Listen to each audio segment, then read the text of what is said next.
to all those intrepid souls who have ever braved a questionable buffet, a suspicious-looking casserole, or a particularly enthusiastic food blogger's recipe.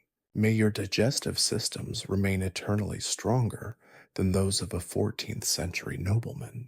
This book is dedicated to you, the valiant eaters, the adventurous palates, the survivors of countless culinary calamities, both past and present. For you, dear reader, who have chosen to embark on this gastronomic journey through the decidedly unglamorous side of medieval dining, I offer this humble volume.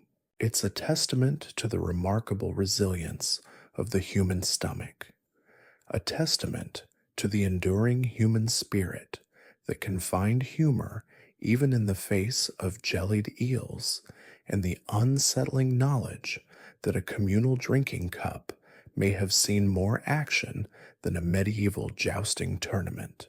This book is also, in a small and slightly irreverent way, dedicated to the unsung heroes of the medieval kitchen, the cooks, the scullery maids, the apprentices who toiled in scorching heat amidst a cacophony of clanking pots and the ever-present threat of accidentally or intentionally poisoning their betters.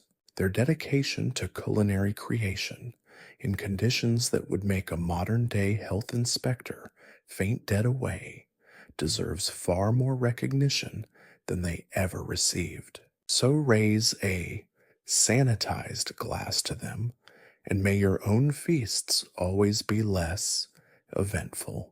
And finally, a special dedication to the medieval lords and ladies themselves, who, despite their questionable hygiene practices and seemingly endless capacity for consuming copious amounts of rather dubious cuisine, somehow managed to maintain enough energy to wage wars, build castles, and generally cause plenty of mischief. Perhaps a testament to the strength of the medieval gut, and a rather potent warning about what happens when one doesn't take food safety seriously. Chapter 1: A Banquet of Beasts and Bizarre Delights. Picture this: a vast, smoky space, lit by flickering torches and the fiery glow of multiple hearths. The air hangs thick with the aroma of roasting meats, simmering stews, and something vaguely off. This isn't your Michelin-starred restaurant. This is the medieval kitchen, a chaotic crucible of culinary creativity and potential catastrophe. Forget the romanticized notions of pristine kitchens. This was a place where the line between culinary masterpiece and culinary disaster was often blurred, more often than not, by a rogue apprentice or a poorly aimed spit. Imagine the scene: a team of cooks, their faces smudged with soot and sweat, wrestling with enormous cauldrons, bubbling over with mysterious concoctions. Apprentices, barely older than children, scurry about, tripping over stray chickens and dodging the occasional flying utensil.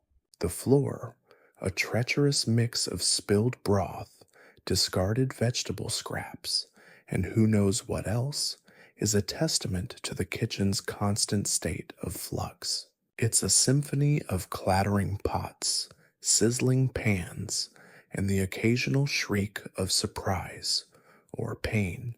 The sheer physicality of medieval cooking is staggering.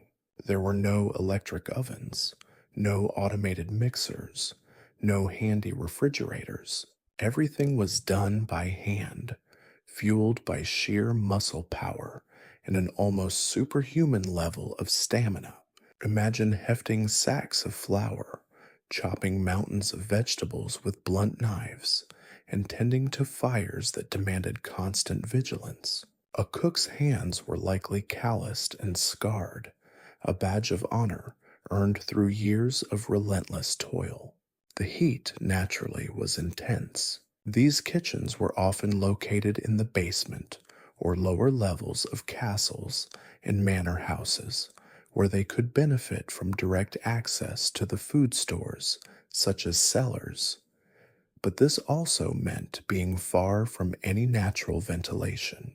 The air was thick with smoke, the heat stifling, and the only respite came from the occasional gust of wind that managed to sneak through a crack in the wall. Dehydration and heat stroke were ever present dangers, adding another layer of challenge to the already demanding work. But the dangers went far beyond mere discomfort. Accidents were commonplace. Burns were frequent, resulting from splashes of boiling liquids or encounters with errant flames. Cuts and bruises were inevitable, inflicted by sharp knives, heavy pots, and the ever present risk of falling on the aforementioned treacherous floor. One misplaced step could result in a cascade of ingredients, a fiery explosion, or a nasty encounter with the butcher's cleaver. And then there was the ever present threat of foodborne illness. In the absence of modern refrigeration, food spoilage was a constant concern. Meat, often left to hang for days in questionable conditions, could easily become a breeding ground for bacteria. Vegetables, stored in damp cellars, were equally vulnerable. Water, often sourced from questionable wells or streams, further increased the risk of contamination. The lack of basic hygiene practices, communal eating utensils, and a general lack of hand washing only exacerbated the problem. A simple stomach ache was considered a mere inconvenience. More serious illnesses, such as dysentery or typhoid fever, were frequent visitors in this environment. This chaotic and potentially deadly environment was ironically the birthplace of the extravagant feasts that captivated the medieval aristocracy.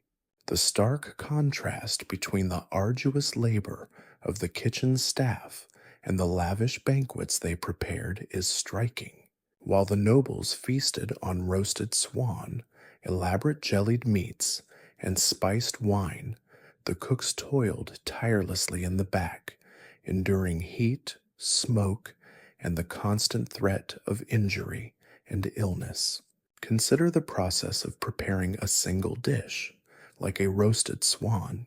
This seemingly simple dish required a series of complex procedures. First, the swan needed to be caught, a task often fraught with peril, then cleaned, prepared, and seasoned. The roasting process itself was lengthy and delicate, requiring constant attention to ensure the bird was cooked evenly and didn't burn. All this while, the kitchen remained a furnace filled with a myriad of other tasks. The preparation of other dishes was equally labor intensive. Imagine the meticulous work involved in creating elaborate jellies or pies, the countless hours spent grinding spices, or the difficult task of preserving food for later consumption. Every dish was a testament to the skills and stamina of the kitchen staff. The sheer scale of these medieval feasts is also breathtaking. They weren't just meals, they were spectacles, grand displays of wealth and power. Hundreds, sometimes thousands, of guests might attend a single feast, each requiring numerous courses, each course requiring incredible preparation. The kitchen staff often worked for days, sometimes weeks, in advance to prepare for these monumental events. Think of it as a culinary marathon, a high-pressure cooking competition where the prize was not a Michelin star, but the favor of the lord or lady of the manor. A single mistake could have repercussions, ranging from a reprimand to something far more severe. In an era where food was closely tied to status and power, the kitchen staff held an indispensable, albeit largely invisible, position within the medieval social structure. Their tireless work, done in an environment of intense heat, danger, and immense pressure, made the lavish feasts possible. The next time you admire a beautifully presented dish, take a moment to appreciate the complex history behind it and the often grueling conditions under which its ancestors were created. The medieval kitchen wasn't just a place to prepare food, it was a microcosm of medieval life itself, a blend of chaos, danger, and remarkable ingenuity. It's a world that deserves to be remembered, not just for its bizarre culinary concoctions, but for the people who tirelessly worked to bring them to life, even if those lives were far from glamorous or safe. Let's delve into the surprisingly diverse and often unsettling world of medieval gastronomy. Forget delicate pastries and perfectly seared scallops. The medieval table was a landscape of the unexpected, a culinary adventure that would likely leave a modern foodie utterly bewildered. We're not talking about a subtle twist on a classic. We're talking about a whole different paradigm of taste and texture. Take, for instance, the roasted swan. Now, a roasted swan might sound elegant, even romantic, conjuring images of medieval royalty gathered around a beautifully appointed table. The reality, however, was often far less glamorous. Imagine a bird, perhaps not entirely fresh, plucked and stuffed with a mixture of herbs, spices, and possibly some less than desirable ingredients. We'll politely avoid speculating. Then, it was roasted over an open fire, likely resulting in some parts being charred while others remained undercooked. The presentation might have been elaborate, with carefully arranged garnishes, but the actual taste? Let's just say it likely paled in comparison to the modern, expertly prepared versions. The sheer effort involved, from capturing the wild swan to preparing it for the table, is a testament to the dedication and, dare we say, masochism of the medieval cooks. The swan, symbol of grace and beauty, was transformed into a culinary challenge, a testament to the cook's skills and the Lord's power to procure such a prize. And what about jellied eels? The very words conjure a rather unsettling image, don't they? This wasn't some delicate aspic. This was a gelatinous mass of eels, likely simmered for hours until the collagen broke down into a quivering, translucent jelly. The eels themselves, caught in murky waters, might not have been the freshest of specimens, leading to a dish that was probably more challenging to consume than to prepare. Modern sensibilities might recoil at the very thought, but for medieval diners, this dish was perhaps a testament to resourcefulness and an ability to transform something unappealing into a palatable, or at least edible, dish. Imagine the texture. Imagine the lingering fishy aroma, a far cry from the delicate mousse and flavorful stocks of modern cuisine. Moving on to more substantial fare, let's consider the medieval love affair with meat pies. These weren't your delicate individual pastries. These were behemoths, often filled with a chaotic mixture of meats: beef, pork, mutton, poultry, all thrown together, sometimes with vegetables, spices, and whatever else happened to be available. The crust itself was often thick, heavy, and not necessarily flaky. One can only imagine the aroma emanating from these pies, a pungent blend of meat, spices, and perhaps a hint of something that had seen better days. The cooking process itself was a test of patience and skill. Maintaining the heat for hours while preventing the crust from burning must have been a challenge of epic proportions. Yet, this seemingly simple dish was a cornerstone of medieval feasts, a testament to the culinary ingenuity of the era, albeit one that might leave a modern palate a little unsettled. Then there's the issue of preservation. In an era before refrigeration, preserving meat was a significant challenge. Salting, smoking, and pickling were common methods, but these processes could often impart a distinctive and often unpleasant flavor to the final product. Imagine a ham, salted to the point of near mummification, or a piece of pickled beef with a tang so potent it would make your eyes water. These weren't gourmet delicacies, they were survival techniques, transformed into culinary staples due to necessity. Furthermore, consider the sheer volume of food consumed at a medieval feast.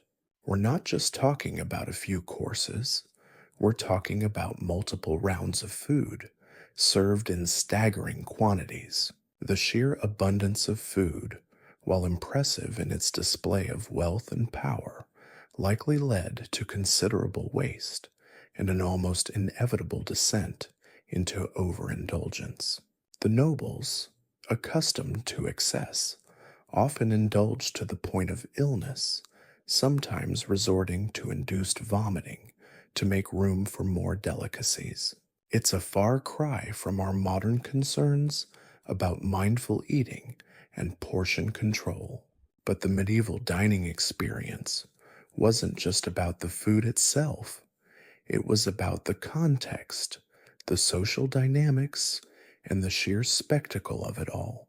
The elaborate serving vessels, the intricate table settings, and the careful choreography of the meal all contributed to the overall experience. While the food itself might not have been particularly palatable to modern tastes, the sheer opulence and the sense of occasion must have been unforgettable, if slightly overwhelming.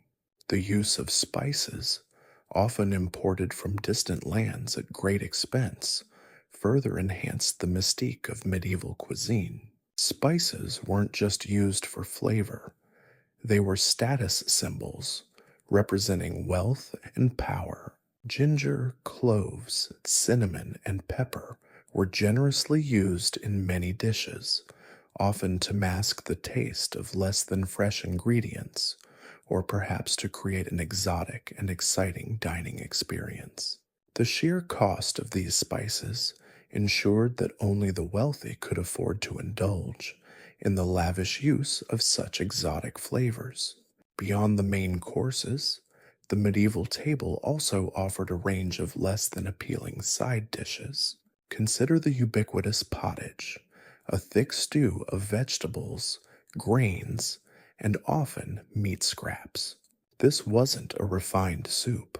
This was a hearty, sometimes unappetizing mixture of ingredients, more akin to gruel than a gourmet culinary creation. And let's not forget the bread, often heavy, dense, and possibly infested with insects. Yet, these seemingly unappealing dishes were crucial components of the medieval diet, providing sustenance and nourishment to all levels of society. The presentation of medieval food was surprisingly sophisticated, often contrasting sharply with the nature of the ingredients themselves. Elaborately carved meats, meticulously arranged vegetables, and richly decorated platters were used to create a sense of occasion and to showcase the wealth and power of the host. However, beneath the veneer of elegance, the reality of medieval food was often far less glamorous. The lack of refrigeration, the limited understanding of hygiene, and the reliance on readily available ingredients often resulted in dishes that were less than desirable. Furthermore, the use of communal cups and utensils increased the risk of spreading disease. Imagine sharing a goblet with dozens of other people, each possibly carrying a multitude of germs and bacteria. This lack of hygiene practices contributed to the high incidence of foodborne illnesses in the medieval period. What might seem shocking and unsanitary to us was quite normal in that era. The very concept of food safety and hygiene had yet to truly take shape. So, the next time you're tempted to romanticize medieval life, remember the reality of the food. It was a world of bizarre culinary concoctions, surprising ingredients, and often unsettling flavors. But it was also a world of ingenuity, resourcefulness, and remarkable adaptation in the face of significant challenges. The medieval feasts were a spectacle, an expression of power and wealth, but they were also a testament to the extraordinary efforts of those who prepared the food, a culinary marathon played out in a scene of chaotic heat, danger, and incredible resilience. And that, in itself, is a story worth savoring, even if the dishes themselves are best left to the history books. The art of medieval food presentation was a curious blend of extravagance and practicality, a performance as much as a meal. While the ingredients themselves might have been rustic, let's say, the presentation often aimed for breathtaking, even theatrical effect. Imagine a roast peacock, not just served, but meticulously arranged, its feathers painstakingly reattached to create the illusions of a living bird, perched proudly on a bed of sculpted vegetables. The peacock, a symbol of immortality and royalty, was a powerful statement of the host's wealth and status. The sheer effort involved in preparing and presenting this single dish is staggering, a testament to the skill and dedication of the cooks who labored in sweltering kitchens, often under appalling conditions. The visual impact of this living bird, a spectacle of both artistry and culinary prowess, certainly outweighed any potential flaws in the taste of the bird itself, which might have been somewhat gamey after spending several hours slowly roasting over the fire. This emphasis on visual spectacle extended beyond the individual dishes. The entire feast was meticulously orchestrated. Dishes were not simply placed on the table, they were arranged in elaborate patterns, often reflecting the social hierarchy of the guests. The most prized dishes were positioned closest to the host, creating a visual representation of power and privilege. The use of precious metals, gold and silver, was commonplace, adding another layer of extravagance to the presentation. Goblets were crafted from ornate silver, tables were draped in rich fabrics, and even the serving utensils were intricately designed, reflecting the wealth and status of the host. Think of intricately carved wooden platters, inlaid with precious metals, bearing not just a single dish, but a miniature landscape of food, a testament to the skill of the carvers and the desire to create a visual masterpiece as much as a meal. Gold leaf, a symbol of opulence, was liberally applied to many dishes, adding a shimmering, almost magical quality to the food. Imagine a roasted boar, its skin glistening with a thin layer of gold leaf, its eyes perhaps adorned with tiny jewels. This wasn't just about aesthetics, it was about sending a message. The use of gold leaf was a blatant display of wealth, an assertion of power and status.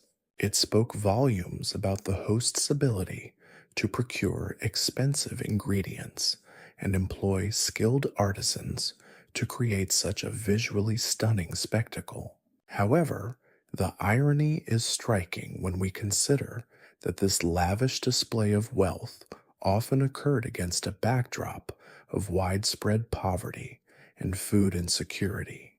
The stark contrast between the opulence of the feast and the daily struggles of the majority of the population serves as a sobering reminder of the social inequalities of the medieval era. The carving of meat was also an art form. Elaborate designs were carved into the surfaces of roasted meats, transforming simple cuts of beef or pork into works of culinary sculpture. A whole roasted pig might be carved into intricate patterns, its skin transformed into a canvas for the cook's artistic skill. Imagine the hours of painstaking work involved, the precision and skill required to create such intricate designs without damaging the meat underneath. The resulting carving was not only visually stunning, but also served as a centerpiece, a focal point for the feast. But the presentation wasn't merely about aesthetics, it was also deeply symbolic. The choice of dishes, their arrangement, and the overall ambiance of the feast all conveyed important social messages. The abundance of food served as a symbol of wealth and power, showcasing the host's ability to procure and provide generously. However, this abundance was not always shared equally. The amount and quality of food served often reflected the social standing of the guest. The most prized cuts of meat and the most elaborate dishes were reserved for the highest ranking guests, while those lower down the social ladder received less generous portions of less desirable fare. The use of spices further enhanced the symbolic significance of medieval food presentation. Expensive spices like saffron, ginger, cinnamon, and cloves were generously used, not only to add flavor, but also to demonstrate the host's wealth and access to exotic goods. These spices represented a connection to far off lands and were thus a visible display of power and influence. A dish heavily laden with such spices was a clear statement of the host's affluence and sophistication. The sheer cost of importing these spices ensured that only the wealthy could afford to use them lavishly. However, one must remember that the excessive use of spices often served a more practical purpose too, to mask the less than fresh taste of other ingredients. The vessels themselves contributed greatly to the presentation. Giant, intricately carved wooden trenchers, often adorned with painted scenes or carvings, served as the foundation for many feasts. These impressive platters weren't just functional, they were works of art in their own right. They demonstrated the host's wealth and appreciation for craftsmanship. The sheer size of these trenchers reflected the abundance of food, further emphasizing the host's power and generosity. However, alongside this lavish display, there's a stark contrast: the realities of medieval food production and consumption. The same kitchens that produced these stunning presentations often functioned under conditions that would appall modern health inspectors. The lack of refrigeration, the constant threat of spoilage, and the scarcity of resources all presented significant challenges. Food preparation was a constant battle against decay and disease. Imagine the intense heat, the smoke, the limited tools, the never ending cycles of butchering, cooking, and serving, and the constant fear of accidental or intentional poisoning, a risk every cook and every lord faced, and one which lent a certain grim undercurrent to the elaborate rituals. The sheer scale of some medieval feasts is astounding. Think of dozens, even hundreds of guests, consuming vast quantities of food served in a never ending stream of courses. This overwhelming abundance sometimes led to a form of culinary excess that is almost shocking to the modern sensibility. The very idea of induced vomiting to make room for yet another course highlights the disparity between then and now, the lack of awareness about balanced nutrition, and the societal acceptance of excess as a sign of prosperity. Medieval feasts were not always refined affairs, but rather a boisterous display of power and extravagance, often chaotic and extravagant, a culinary spectacle punctuated by bouts of overindulgence and the subtle undercurrent of potential disaster. The art of medieval food presentation therefore becomes more fascinating when we consider it within the larger context of the era's social and economic realities. It's a world where the beauty of the presentation often masked the less savory realities of food procurement and safety. And that contrast, that delicious irony, is what makes the study of medieval food culture so incredibly compelling. The lavish displays of medieval feasts, as we've seen, were not merely about aesthetics. They were potent statements of power, meticulously crafted to reinforce social hierarchies and subtly manipulate political landscapes. Food in the Middle Ages was not simply sustenance, it was currency, a tool for negotiation, and a symbol of authority wielded with as much precision as a sword. Consider the king's table, a microcosm of the kingdom itself. The sheer scale of these royal banquets was breathtaking. Hundreds of guests, nobles, dignitaries, and visiting royalty were accommodated in sprawling halls, the air thick with the aroma of roasting meats, spiced wines, and the subtle, sometimes not so subtle, scent of power. The seating arrangement was a carefully choreographed ballet of social positioning. Closest to the king sat his most favored advisers, his most powerful allies, their proximity a clear indicator of their influence and importance. The placement of a particular noble next to the monarch during a crucial feast could be a subtle yet powerful endorsement, a public declaration of trust and favor that could sway political tides. Conversely, a less desirable seat, further from the king's gaze and the finest dishes, could be a pointed demonstration of displeasure, a silent yet potent message conveyed through the seemingly innocuous act of dining. The food itself was a strategic tool. The most prized cuts of meat, the rarest spices, and the most elaborate dishes were strategically placed to emphasize the king's generosity, but also to reinforce social distinctions. A magnificent roast boar, studded with cloves and glistening with gold leaf, was not simply a delicious meal. It was a visual testament to the king's power, a symbol of his capacity to command resources and impress his guests with his magnificence.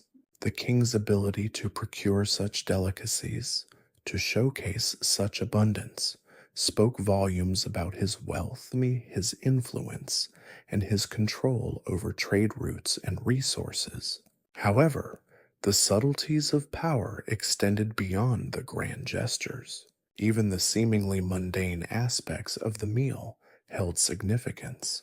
The type of wine served, the quality of the bread, and even the type of cutlery used all spoke volumes about the guest's status. A lord might receive a goblet crafted from rare silver, while a lesser guest might be served from a plain wooden cup.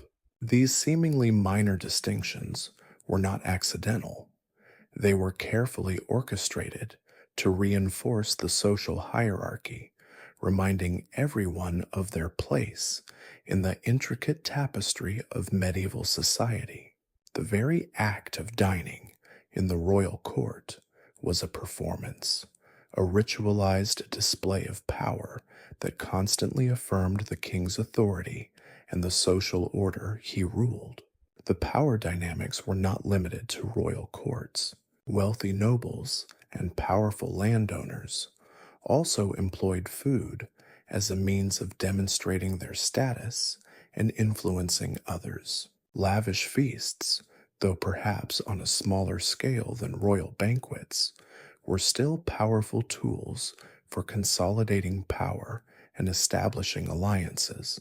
These events served as opportunities to showcase their wealth, impress potential allies, and demonstrate their generosity and hospitality. The more extravagant the feast, the greater the impression of wealth and power. The lavish use of spices, the quality of the meat, the abundance of the food, all contributed to projecting an image of influence and authority. One cannot overlook the role of food in diplomacy and political negotiations. Medieval feasts often served as the setting for delicate discussions, where alliances were forged, treaties were negotiated, and conflicts were resolved. The very act of sharing a meal together could be a powerful symbol of unity and cooperation.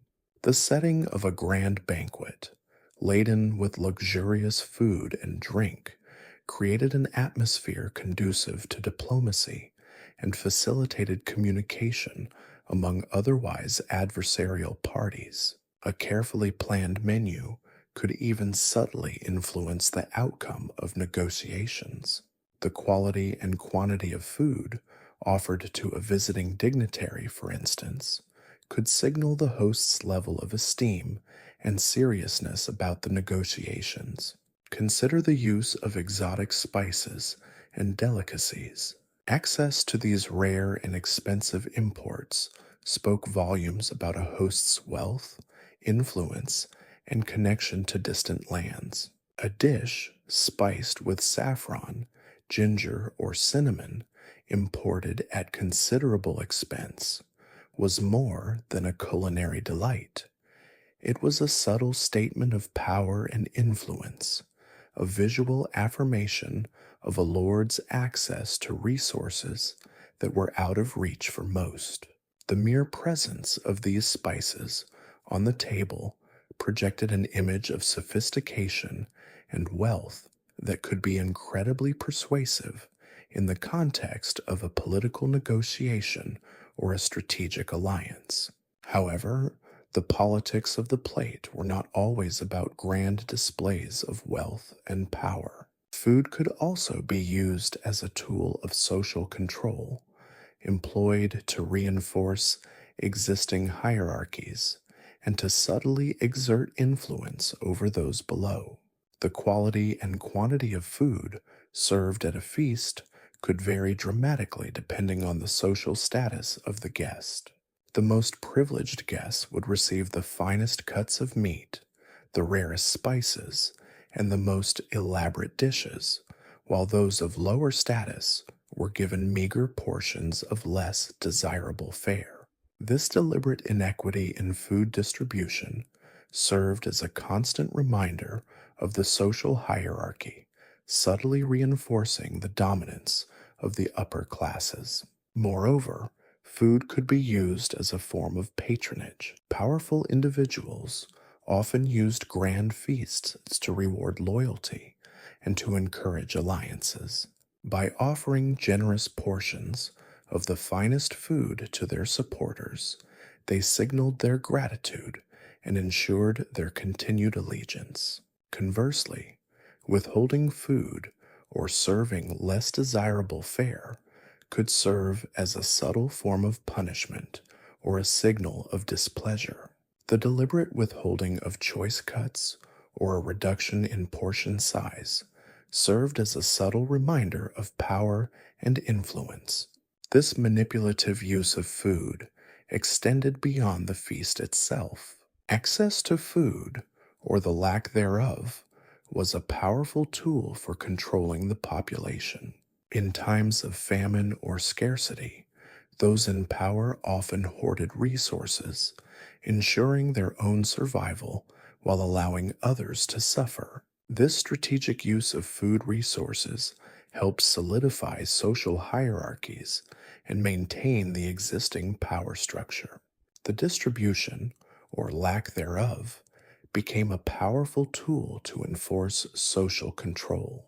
Beyond individual feasts and political negotiations, the overall food culture of the Middle Ages reflected the social and economic conditions of the time. The stark contrast between the extravagant feasts of the nobility and the meager diets of the peasantry underlined the vast social inequalities that characterized medieval society. The opulent displays of wealth at the upper echelons of society stood in stark contrast to the struggles for survival experienced by the majority of the population. This glaring disparity served as a constant reminder of the power imbalance and the inherent injustices of the era. The politics of the plate, therefore, was not merely a matter of individual acts of patronage or negotiation. It was a reflection of a larger social and economic system where food, in all its forms, played a crucial role in defining and maintaining power structures. The medieval plate, in its elaborate presentation and subtle inequalities, tells a complex and often unsettling story of power, social control, and the enduring influence of food in shaping the dynamics of medieval society. Let's be frank, the notion of a hygienic medieval banquet is an oxymoron of the highest order. Forget sparkling clean cutlery and individually portioned meals. We're talking about a culinary free-for-all where the concept of personal space was as elusive as a unicorn riding a sausage. Imagine a scene: a long, groaning table laden with roasted meats, glistening jellies, and enough bread to feed a small village. Hundreds of guests, their fingers, and sometimes more enthusiastically, their entire hands, plunged into communal bowls of stew, sharing goblets of wine that had circulated through the hall like a particularly potent game of pass the parcel. It wasn't exactly a Michelin-starred experience, unless your Michelin star was awarded for sheer audacity in the face of potential pestilence.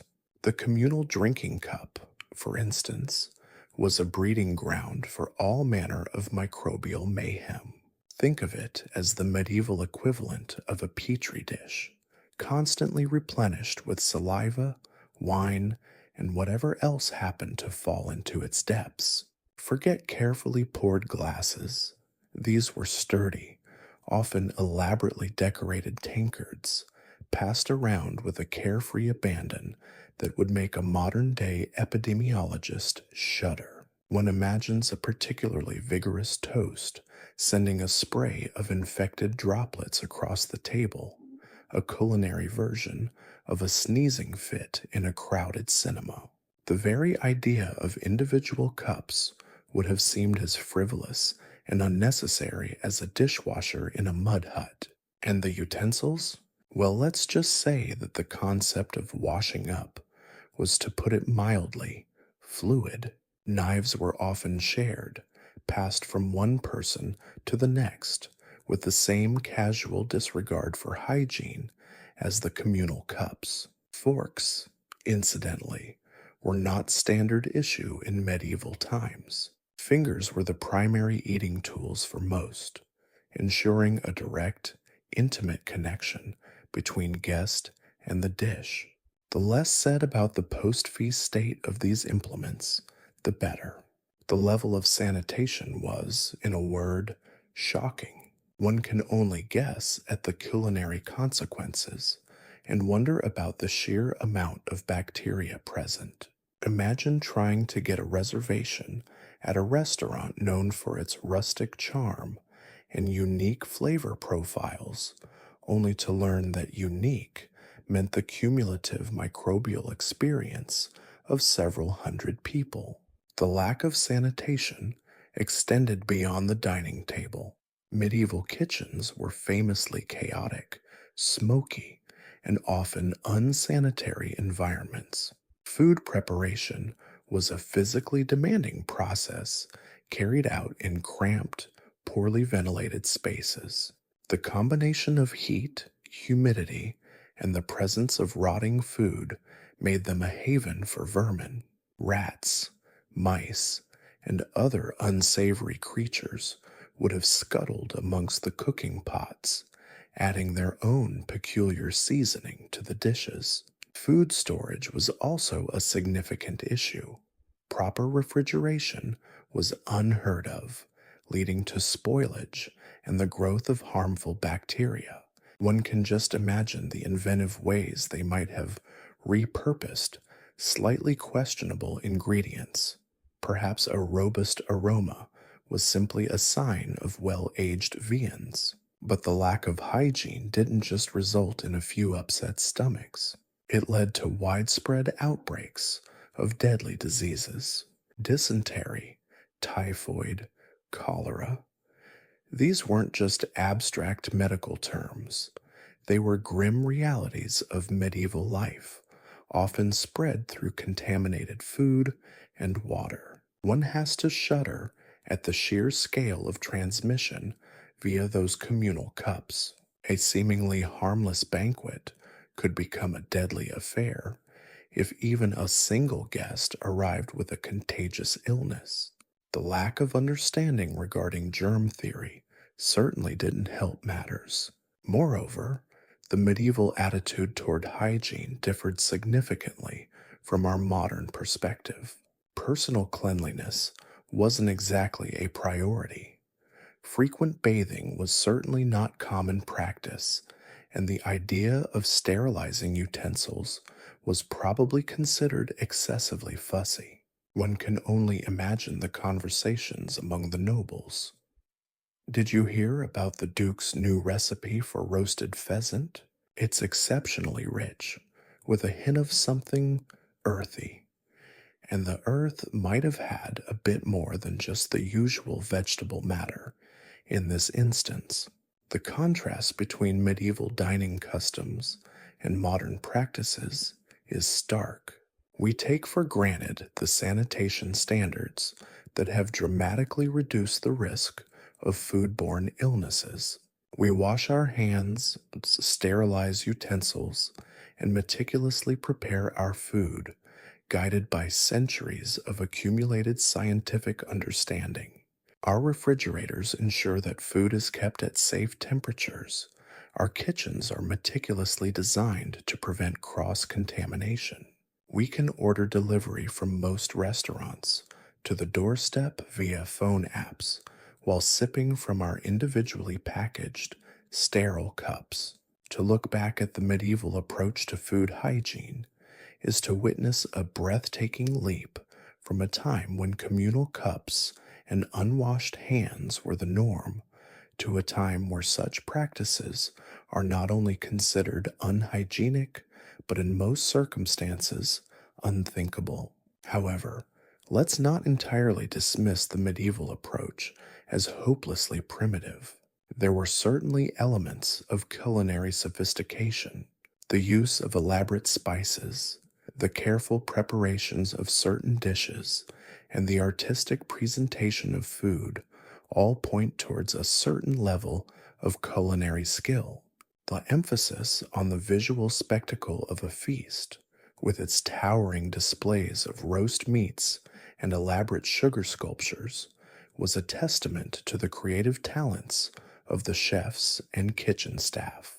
Medieval people may not have understood the principles of modern hygiene, but they understood the power and importance of food in social and political life. Indeed, their attitude toward hygiene wasn't simply a matter of ignorance. It was deeply intertwined with the broader cultural values of the time. The emphasis on communal sharing, the belief that God's grace could protect one from disease, and the acceptance of illness as a part of life all played a role in shaping their practices. Their approaches to sanitation were different, not necessarily inferior, just different.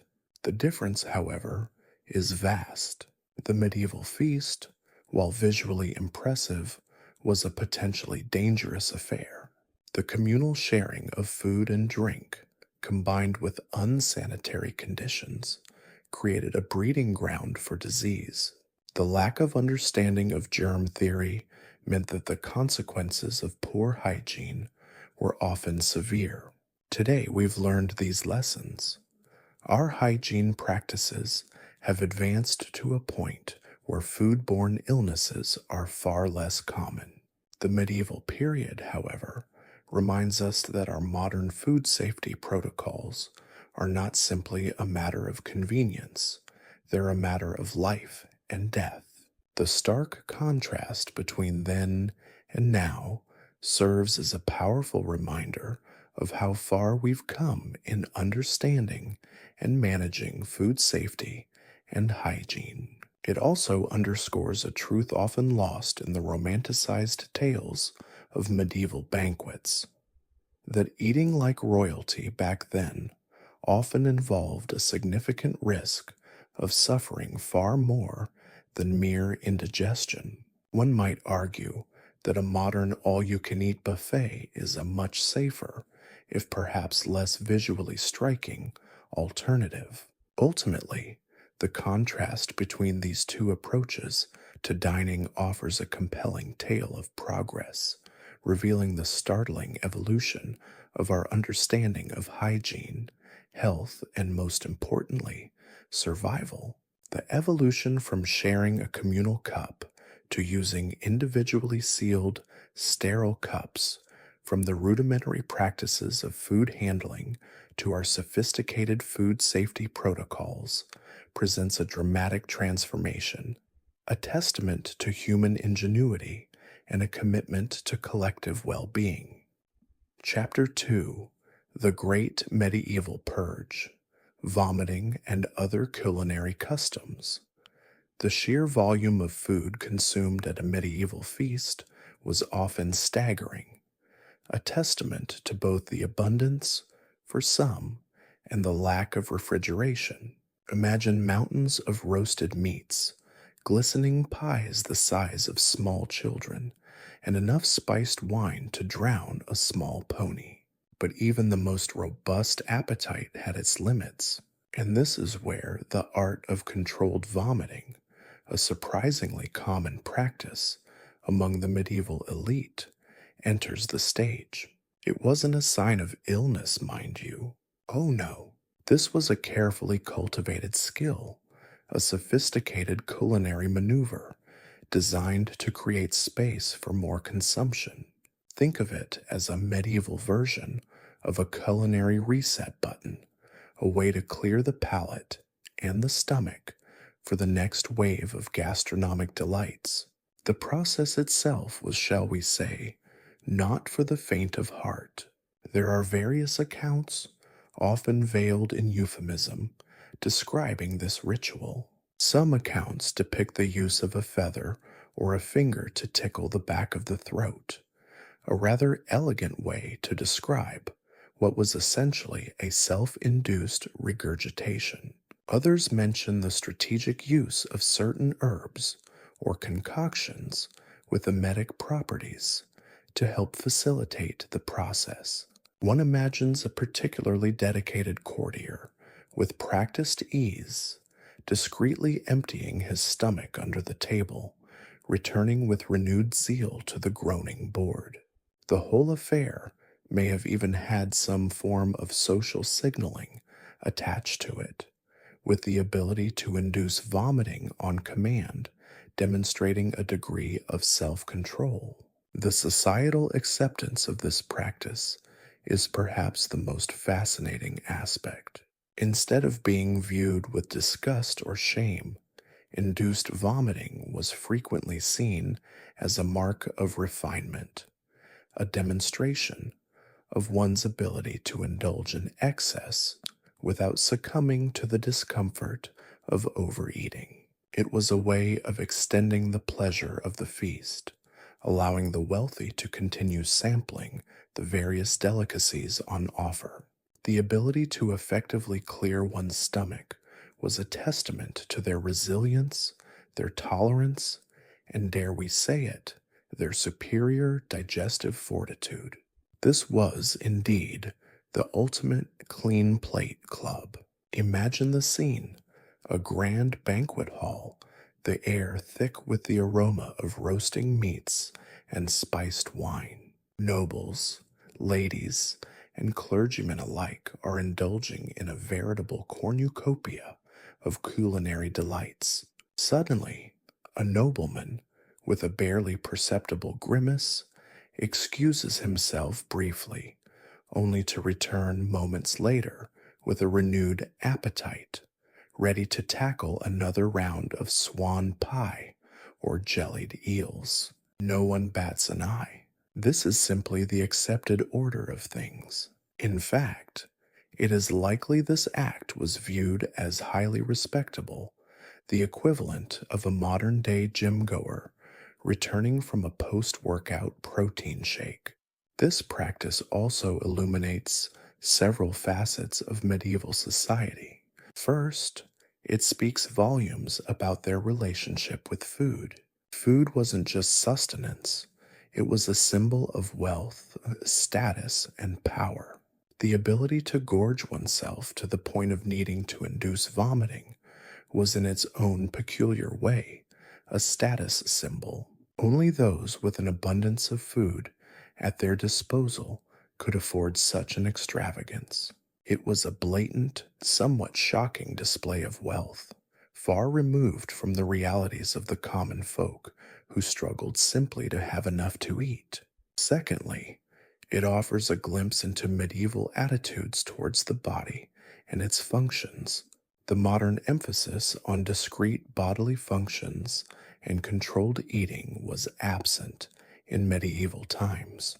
Vomiting in this specific context wasn't considered gross or shameful, but rather an acceptable, even necessary part of a grand feast. This contrasts sharply with our modern sensibilities, where inducing vomiting is generally associated with illness or unhealthy eating habits. The practice further highlights the contrast between the idolized image of medieval feasts and the reality. Romantic portrayals often focus on the opulence and grandeur, overlooking the less glamorous aspects.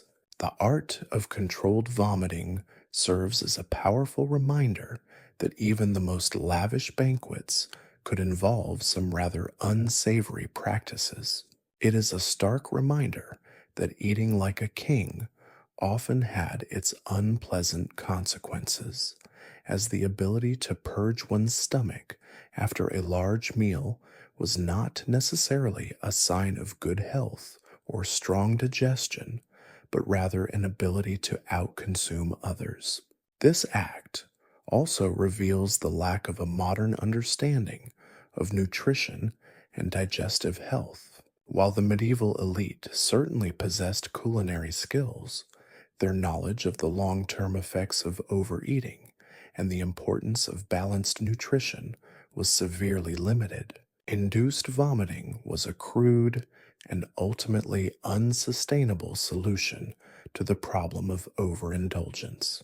The story of controlled vomiting is not just a quirky footnote in medieval history. It's a window into a world with a very different relationship with food, the body, and social conventions. It is a reminder that our perceptions of hygiene, health, and even table manners have dramatically evolved over time, and that what might have once been considered acceptable social behavior can now seem deeply strange and even somewhat shocking. While we might find the practice repulsive by today's standards, understanding this medieval custom allows us to gain a deeper appreciation for the complexities of the past, the nuances of medieval social rituals, and the vastly different attitudes towards bodily functions. It's a reminder that history at times can be far more bizarre and unexpected than even the most imaginative fiction writer could conjure up. The Great Medieval Purge, as we might call it, was not simply a matter of gluttony, but a complex interplay of social status, food culture, and a very peculiar approach to digestive management. It offers a humorous, though ultimately rather unsettling, insight into the lives of the medieval elite. The stark contrast with our modern understanding of health and hygiene only serves to underscore the remarkable and sometimes revolting journey of food culture through the ages. The medieval elite might have had their sophisticated methods of purging their systems, but their feasting habits and the acceptance of self induced vomiting also highlight a critical difference from modern culinary cultures. Today, culinary traditions often celebrate moderation, balance, and a mindful approach to eating. While there's still room for indulgence, a large portion of contemporary dining is about savoring smaller portions of high quality ingredients and exploring diverse flavors rather than out consuming others. Moreover, the focus on health and well being has shifted dramatically. Modern dietary trends emphasize the importance of healthy eating habits and mindful nutrition, creating a stark contrast to the medieval practice of induced vomiting. Today, maintaining a healthy digestive system is often associated with avoiding excess, adopting a balanced diet, and exercising regularly, a far cry from the medieval approach of essentially hitting the reset button after a bout of extreme overeating. The act of controlled vomiting also reflects the limited understanding of medicine and health in medieval times. While the practice was deemed socially acceptable among the upper classes, it's evident that the underlying understanding of digestive processes and overall well being was very different from our modern medical knowledge. The absence of germ theory and advanced sanitation practices added to the risks of medieval feasts, turning a celebratory event into a potential health hazard. The contrasts are stark. We strive for culinary experiences that are both delightful and safe, while the medieval elite often treated their bodies as vessels capable of handling incredible amounts of food, only to purge themselves after reaching their capacity. We might find the practice utterly bizarre, yet it underscores a key difference between a modern approach to health and its medieval counterpart. It's tempting to judge the past through a contemporary lens, particularly when dealing with practices that seem so strange and, let's face it, rather disgusting. But judging medieval practices as simply wrong or primitive overlooks the complex social and cultural contexts that shaped them. The art of controlled vomiting wasn't simply about gluttony. It was a deeply ingrained social practice reflecting wealth, status, and a rather unique attitude towards the body and its functions. It's a fascinating reminder that our understanding of health, hygiene, and even the very act of eating has undergone a profound transformation over the centuries. In conclusion, the medieval practice of induced vomiting, while seemingly repulsive to modern sensibilities, offers a valuable opportunity to delve into the complex world of medieval food culture. By examining this intriguing custom, we can gain a richer understanding not only of medieval dining habits, but also of the societal values, attitudes towards the body, and perceptions of health that were prevalent during that era. This practice stands as a poignant reminder of the stark contrast between the medieval and modern worlds, highlighting the advancements we have made in our understanding of health and hygiene and prompting us to appreciate the advancements in food safety that we now take for granted. The tale of the great medieval purge is ultimately a testament to how far we've come, both in our understanding of food and in our approach to overall well being. Now, having witnessed the rather vigorous digestive techniques of the medieval elite, let's delve into a more palatable, pun intended, aspect of their culinary world: the fascinating role of spices and herbs. These weren't mere flavor enhancers, they were the culinary equivalent of gold, prized possessions, and often the key to both gastronomic delight and the preservation of precious food supplies in an era before refrigeration.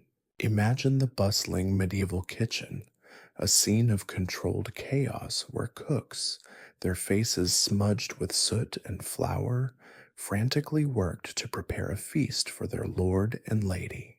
The air would be thick with the aromas of roasting meats, simmering stews, and a heady mix of spices, a far cry from the sterile, stainless steel environments of modern kitchens. But the key difference lies in the sheer rarity and expense of many of these ingredients. While we can pop down to the supermarket and pick up a jar of cinnamon or nutmeg without a second thought, for medieval cooks, these spices were often more valuable than gold. The long and perilous trade routes from the east, fraught with pirates, storms, and political intrigue, meant that spices commanded astronomical prices, making them a mark of wealth and social standing. Only the wealthiest could afford to lavishly season their dishes, transforming a simple stew into a culinary masterpiece. The most sought after spices were cinnamon, cloves, ginger, and pepper, the culinary powerhouses of their day. Cinnamon, with its warm, sweet aroma, was often used to enhance both sweet and savory dishes. Cloves, with their pungent bite, were frequently added to wines and spiced meats, lending a distinctive, almost medicinal flavor. Ginger, with its vibrant, zesty taste, added a welcome warmth to many dishes.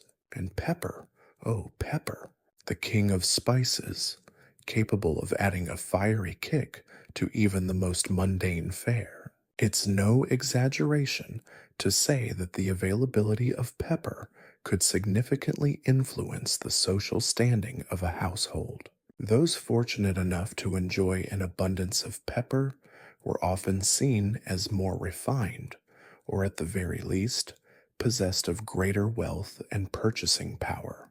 This wasn't simply about taste. Spices played a crucial role in food preservation. In the absence of modern refrigeration, the ability to preserve food was paramount. Spices, with their inherent antimicrobial properties, acted as natural preservatives, extending the shelf life of meats, vegetables, and other perishable goods.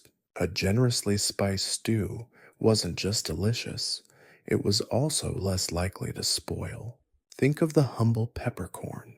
Today we might casually sprinkle it onto our eggs or pasta. In medieval times, however, pepper was so expensive that it was often meticulously ground and carefully measured, even being used as a form of currency in some regions. The amount of pepper in a dish was a clear indicator of the host's social status and wealth, akin to serving caviar or foie gras in our modern world. A dish heavily laced with pepper wasn't just a delicious meal, it was a statement of affluence. Herbs, too, played a crucial role in medieval cuisine. While not as expensive as spices, herbs were readily available and integral to adding depth and complexity to various dishes. Rosemary, thyme, sage, and marjoram were commonly used either fresh or dried, imparting their unique aromatic flavors to roasted meats, soups, and stews. Herbs weren't merely used for flavor, though. They also possessed reputed medicinal qualities. Many herbs were believed to possess healing properties, making them an integral part of both the culinary and medicinal practices of the time. The line between kitchen and apothecary was often delightfully blurred. A well stocked herb garden was as important as a well stocked pantry. The use of spices and herbs also influenced social rituals and culinary practices. Spiced wines, for instance, were common at feasts, not just for their delightful taste, but also for their perceived ability to cleanse the palate and aid digestion, perhaps a less dramatic alternative to the aforementioned controlled vomiting. The elaborate preparations of spiced meats, such as roasted swan, or let's be honest, more commonly less exotic fowl, were often the centerpiece of grand feasts, highlighting both the culinary skills and the wealth of the host. The social hierarchy was often reflected in the use of spices and herbs. The wealthy elite indulged in lavishly spiced dishes, showcasing their access to rare and expensive ingredients. The common folk, on the other hand, relied more on readily available herbs and simpler seasonings. The presence or absence of spices in a dish spoke volumes about the social standing of both the cook and the diners. Consider the contrast between a medieval feast and a modern one. While we might take for granted the sheer variety and accessibility of spices and herbs, the medieval experience was vastly different. The scarcity and high cost of certain spices created a unique social dynamic within the culinary world. The acquisition and use of spices weren't merely about flavor, they were intertwined with social status, economic power, and even political influence. The impact of trade routes on the availability and price of spices is a fascinating subplot in itself. The long, arduous journeys across land and sea, the dangers faced by traders, and the fluctuating political landscapes all influenced the cost and availability of these precious ingredients. A disruption in trade routes could dramatically impact the price of pepper, sending ripples through the social fabric. Even the methods of preparing and using spices were different.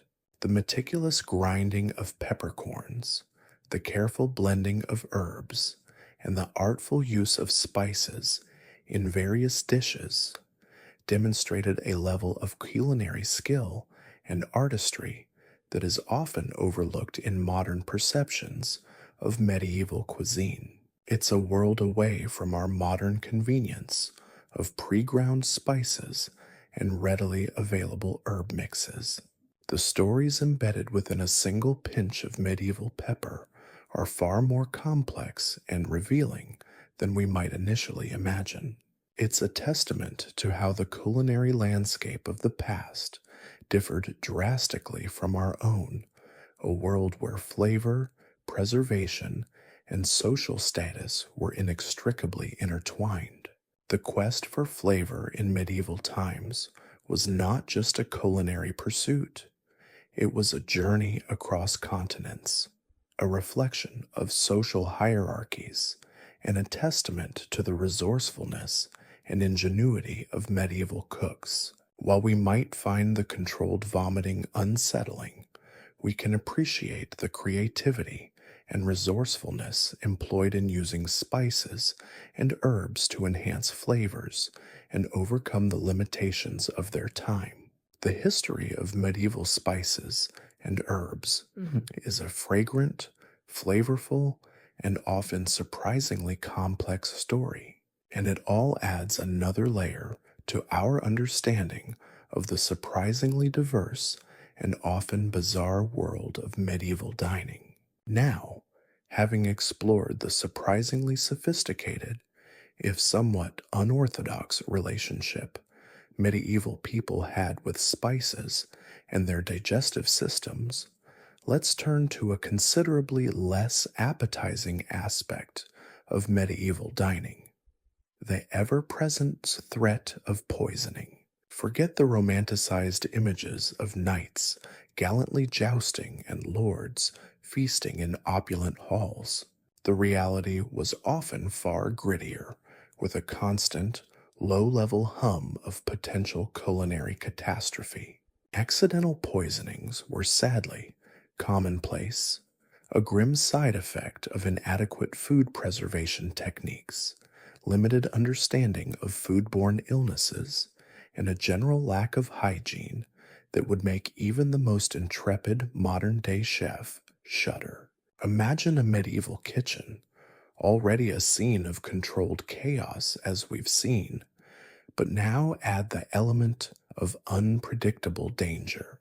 The very ingredients themselves could be hazardous. Improperly stored meat, susceptible to bacterial contamination in the absence of refrigeration, was a significant source of illness and even death. Wild mushrooms, readily foraged but difficult to distinguish from poisonous varieties, were a frequent culprit in accidental poisonings.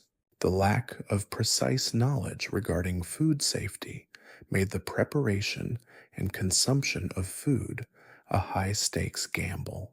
A seemingly innocuous stew could conceal a deadly secret, turning a convivial dinner party into a gruesome affair. The sheer variety of preservation techniques employed only exacerbated the risk.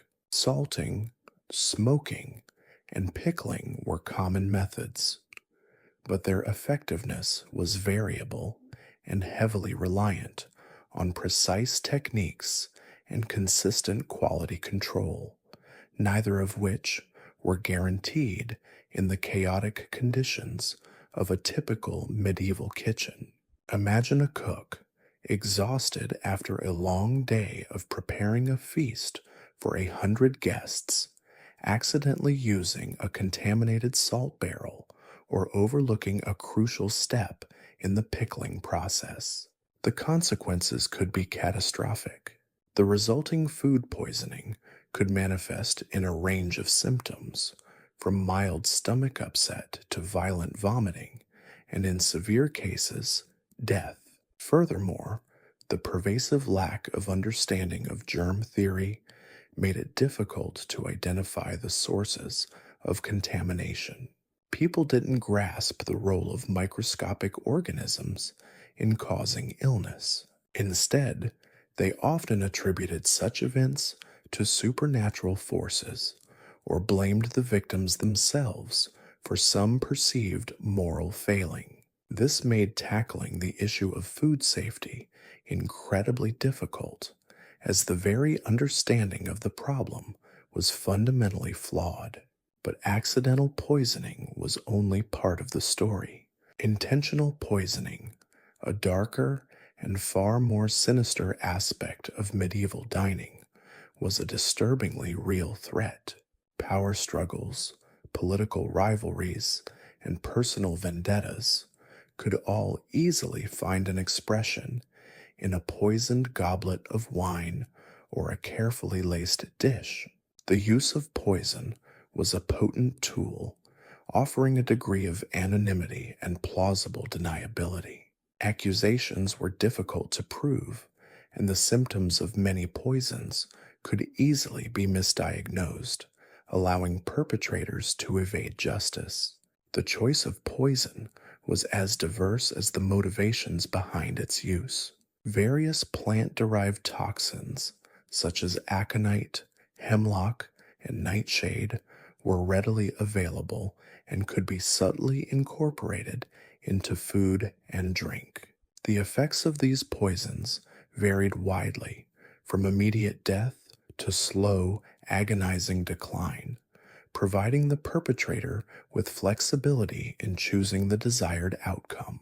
Arsenic, a potent inorganic poison, was another favorite, easily obtainable and capable of mimicking various illnesses, making detection incredibly challenging. Imagine the machinations of a court intrigue where a seemingly minor disagreement between two powerful nobles escalates into a deadly game of one upmanship. A poisoned dish becomes the ultimate weapon, a subtle act of violence masked as a mere culinary faux pas. The victim's sudden and unexpected illness throws suspicion onto various individuals, sparking a wave of accusations and counter accusations, creating a climate of paranoia and fear. Intentional poisonings were not confined to the upper echelons of society. Political assassinations, particularly in the turbulent world of medieval Europe, were sometimes carried out through the careful administration of poisons in food and drink. The elimination of a political rival or a rebellious lord could be achieved with chilling efficiency, leaving behind a trail of mystery and intrigue that may, or may not, ever be fully unraveled. The very act of dining, an activity that should, in theory, be associated with fellowship and shared conviviality, was fraught with the possibility of betrayal and death. The detection of poison was a significant challenge in the medieval period. There were no sophisticated forensic techniques, and the understanding of toxicology was rudimentary. Tests for poisons were often unreliable and relied on observing the symptoms of the victim and making educated guesses about the potential causes. The infamous trial by ordeal, where suspects were subjected to various dangerous tests, was often used to determine guilt, but this was far from a reliable method. Medieval texts offer glimpses into the anxieties surrounding food poisoning. Cookbooks and medical treatises of the period often included warnings about the potential dangers of certain ingredients and methods of food preparation. They described various symptoms of poisoning and suggested rudimentary treatments, which often involved inducing vomiting or administering herbal remedies. These texts highlight the pervasive awareness of the risks associated with food and the constant tension between culinary pleasure and the ever-present threat of illness or even death. The contrast between the lavishness of some medieval feasts and the very real danger they presented is striking. Images of opulent banquets, overflowing with roasted meats, spiced wines, and elaborate pastries, often obscure the underlying reality of a dining culture where the risks were considerable. The seemingly joyous occasion could easily turn deadly, transforming a celebratory meal into a scene of sudden illness, death, or protracted suffering. The absence of modern food safety standards and the prevalence of both accidental and intentional poisonings painted a far less glamorous picture of medieval dining than the romanticized accounts would suggest. The methods of preparing food, coupled with the lack of hygiene, also contributed significantly to the risk of poisoning. Shared utensils, communal drinking vessels, and inadequate hand washing practices all created pathways for the transmission of harmful substances. The cooks themselves often faced harsh conditions, working long hours in dimly lit, poorly ventilated kitchens, further increasing their vulnerability to illness. Their working environment was far from hygienic, a far cry from the sterile conditions of modern kitchens. The tools themselves could be contaminated and contribute to the spread of illness. Consider the preparation of a simple roast. The meat, perhaps sourced from questionable means, might not be entirely fresh. The cooking process itself, if not handled properly, could introduce contaminants, and even the serving utensils could inadvertently introduce harmful substances. The seemingly innocuous act of sharing a meal could be a deadly gamble. The psychological impact of this constant threat of poisoning is almost as significant as the physical dangers. Imagine the paranoia, the suspicion, and the fear that must have permeated medieval society. The inability to trust the food that one consumed must have generated significant stress and anxiety. Every meal was a potential risk, a constant reminder of the fragility of life in the absence of modern medicine and food safety regulations. The stories of accidental and intentional poisoning are woven into the very fabric of medieval history, a dark thread that runs through the opulent tapestries of courtly life and the simpler, yet equally precarious, daily routines of common folk. It's a chilling reminder that the seemingly simple act of eating was far more hazardous in the medieval period, highlighting the stark contrast between the romanticized images of medieval feasts and the often grim realities of the time. The quest for a delicious meal could easily become a deadly game. The very act of sitting down to eat was a gamble, a testament to the inherent risks and uncertainties of life in medieval times. The next time you sit down to your meal, take a moment to appreciate the safety and reliability of your food supply, a luxury that was utterly unimaginable for most people in the medieval world. Their dining experiences were far more perilous than anything we could ever fathom today.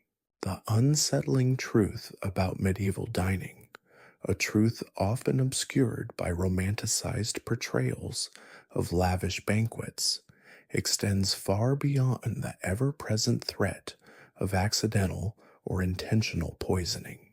The rhythms of medieval life, profoundly shaped by religious observance, imposed another layer of complexity onto the already precarious act of eating. The interplay between feasting and fasting, dictated by the liturgical calendar, created a cyclical pattern of abundance and deprivation that significantly impacted not only what people ate, but also how they viewed food and its social significance. Perhaps the most dramatic example of this is Lent, the 40-day period of penitence preceding Easter. For devout Christians, Lent represented a time of spiritual reflection and self-denial, and this spiritual discipline manifested itself in a strict and often severe dietary regimen. Meat, a staple of the richer medieval diet, was strictly forbidden. A sacrifice meant to mirror Christ's sacrifice and foster a sense of spiritual humility. The impact of this abstinence was far reaching. The medieval butcher, usually a busy and prosperous figure in the bustling marketplace, would find his trade significantly diminished during Lent. Fish, however, became king. The demand for fish skyrocketed, transforming the Lenten season into a period of booming business for fishermen and fishmongers. The humble herring, a relatively inexpensive and readily available fish, became a mainstay of the Lenten table, even though, let's be honest, the preservation methods of the time did little to enhance its culinary appeal. The smell alone must have been a trial, a fragrant reminder of self denial wafting through the streets. But Lent's impact was not confined to the marketplace. It touched the lives of individuals across the social spectrum, although its effect varied considerably depending on their social standing. For the wealthy, Lent might have meant trading their succulent roasts for elaborate fish dishes, perhaps prepared with an abundance of spices and garnishes to compensate for the lack of meat.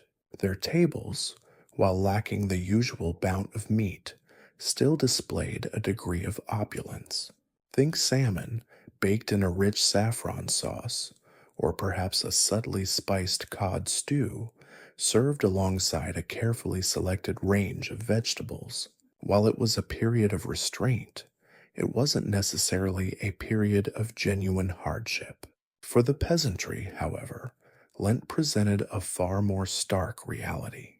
Their diets, already limited in variety and often meager in quantity, were further constricted by the prohibitions against meat. Their Lenten fare typically consisted of simple vegetables, bread, and pulses, perhaps supplemented with the occasional fish if they were lucky enough to live near a plentiful water source. The 40 days of Lent could represent a significant period of hardship, a test of endurance that extended beyond the spiritual realm and impacted their physical well-being.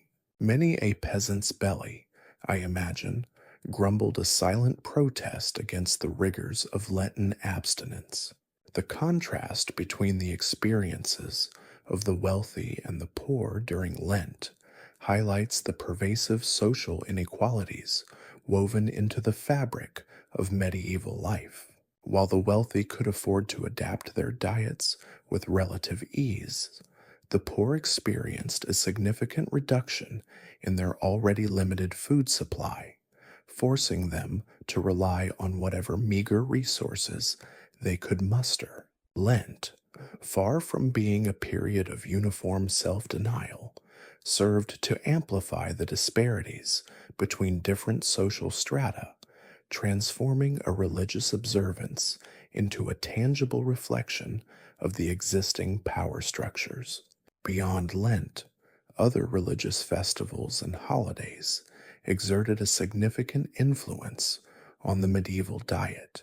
The Christmas feast, for instance, represented the polar opposite of Lenten abstinence, a riotous celebration of abundance and plenty. After weeks of dietary restriction, the feasting associated with Christmas provided a welcome release, a joyous explosion of culinary indulgence.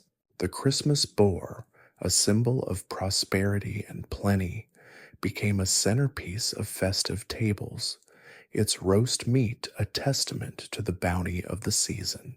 Elaborate pies, richly spiced wines, and an array of sweet treats further contributed to the atmosphere of festive excess. Imagine the sheer scale of the preparations, the collective effort required to cater for extended families and communities. Religious fast days, scattered throughout the year, served as regular reminders of the importance of self-denial and spiritual discipline. These fast days, however, were not always strictly adhered to by everyone. Social and economic factors often influenced the extent of observance, with the wealthy sometimes finding ways to circumvent the restrictions. A rich broth, for instance, might be declared vegetarian, despite containing a surreptitious quantity of finely minced meat. These subtle yet blatant attempts to subvert the rules provide a glimpse into the tensions between religious piety and personal indulgence. The medieval church, Recognizing the widespread difficulty of adhering to strict dietary regulations made allowances for the frailties of human nature. Exceptions were made for the sick, the elderly, and those engaged in physically demanding work. These exceptions demonstrate a degree of practicality and compassion, acknowledging that the demands of religious observance should not necessarily be imposed without consideration of individual circumstances. However, the ambiguity surrounding dietary rules also created opportunities for deception and manipulation. The interpretation of regulations varied, and inconsistencies in enforcement allowed for considerable flexibility. A cook clever enough to craft a dish that seemingly satisfied the letter of the law while skirting its spirit could gain a reputation for both culinary skill and shrewd interpretation of religious regulations. In conclusion, the impact of religious observances on medieval diets was profound and multifaceted. The cyclical nature of feasting and fasting, governed by the liturgical calendar, created a dynamic and complex relationship between food, religion, and society. The varying experiences across social classes highlight the deep seated inequalities that were reflected in even the most fundamental aspects of daily life. The story of medieval food is not simply a story of culinary choices, but a story interwoven with the broader social, economic, and religious forces that shaped the lives of medieval people. It's a far cry from the often simplistic and romanticized images that are frequently presented.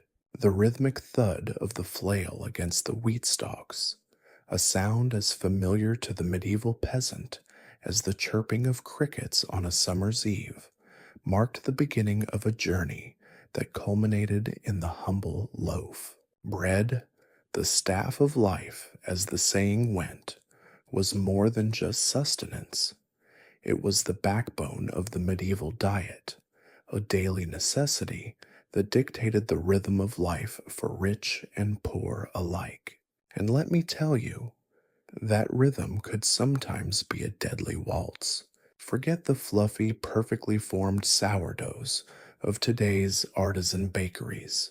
Medieval bread was a far cry from its modern counterparts. Its character was dictated by the vagaries of the harvest, the skill, or lack thereof, of the baker, and the often primitive technology of the time. Imagine the scene: a sun-drenched field, its golden expanse bowing under the weight of ripened wheat. Peasants, their backs bent with the effort, swung their flails with a practiced rhythm, separating the precious grain from its husk. This was back-breaking labor, a far cry from the automated harvesters we know today.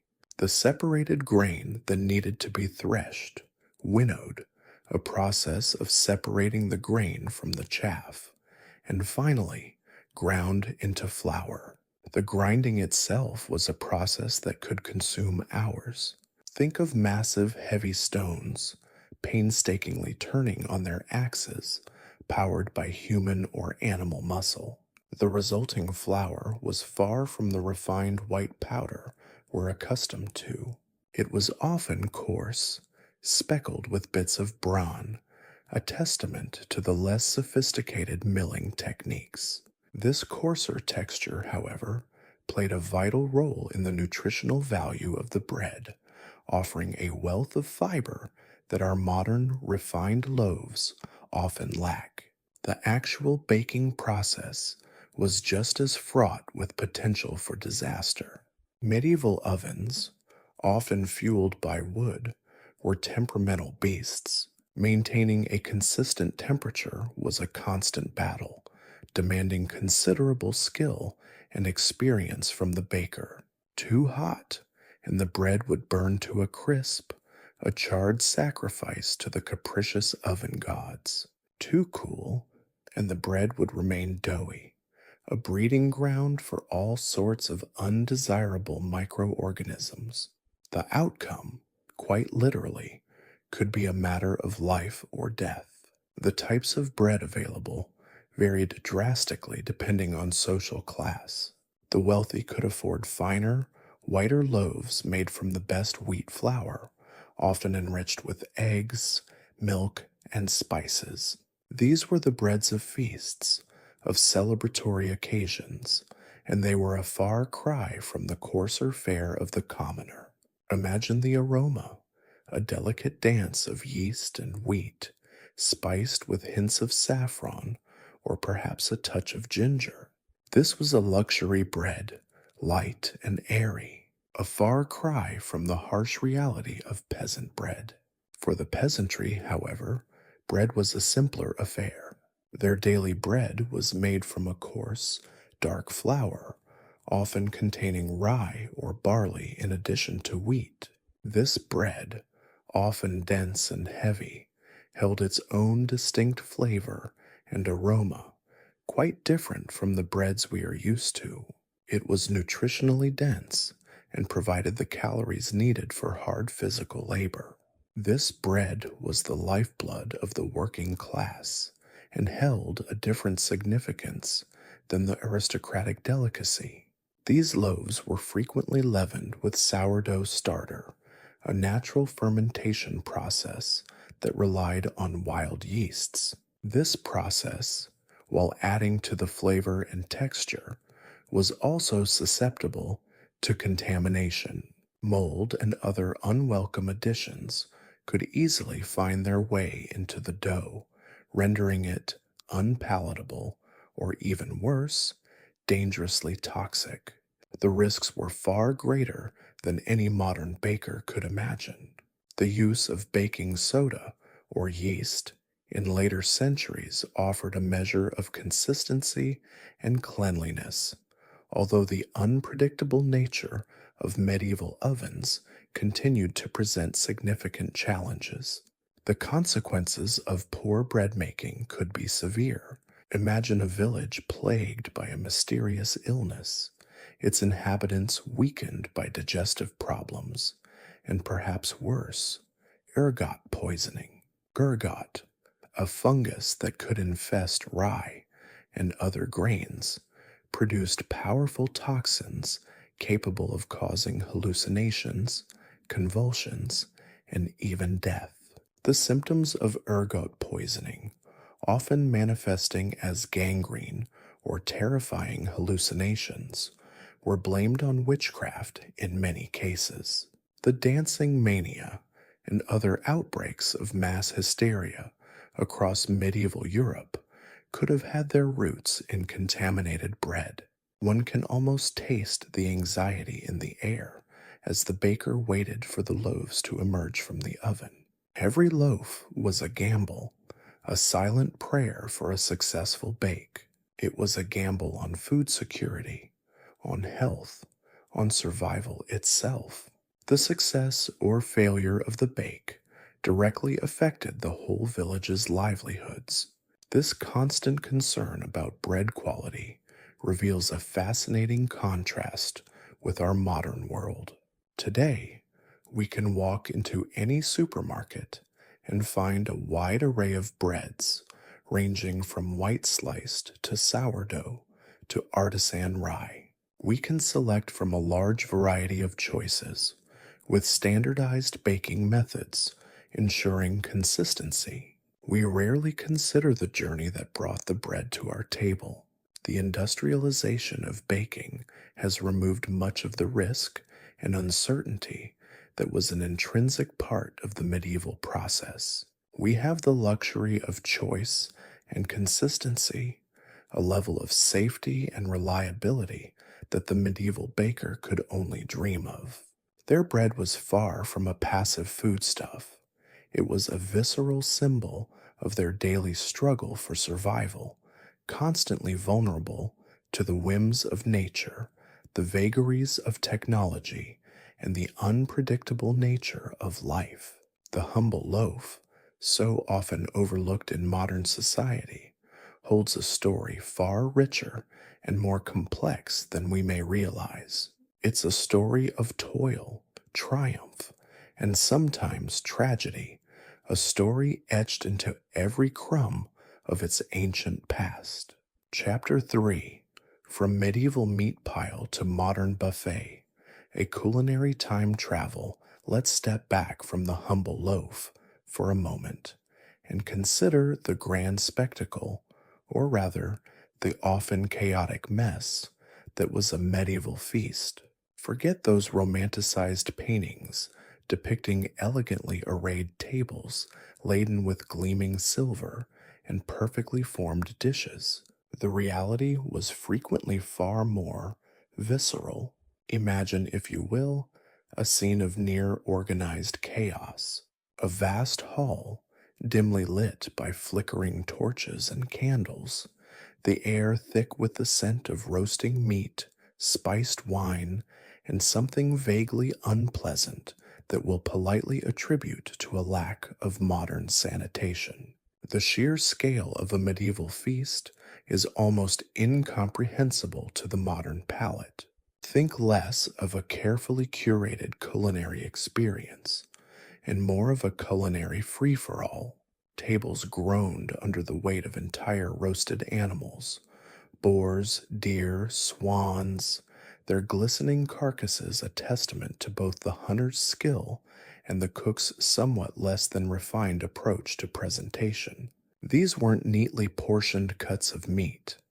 These were entire beasts, laid out for all to see, a testament to the abundance, or at least the intended display of abundance, of the host. Pies, so large they could easily feed a family of 10, sat alongside dishes that would make even the most adventurous modern foodie pause. Jellied eels, anyone, or perhaps a swan pie, garnished with its own elegantly posed head. Alongside the mountains of meat, various dishes were haphazardly arranged, a veritable symphony of textures, and let's be honest, questionable aromas. There was a staggering lack of individual plates, meaning guests frequently shared communal dishes, passing around massive platters with their fingers. Hygiene, as we understand it today, was largely a foreign concept. The concept of hand washing before meals was far from universal, making the sharing of platters a somewhat risky proposition from a modern perspective. Think of the sheer volume of communal spoons and cups, frequently passed around with abandon, forming a breeding ground for any number of unpleasant microbes. The modern buffet, with its carefully portioned servings and designated serving utensils, seems almost sterile in comparison.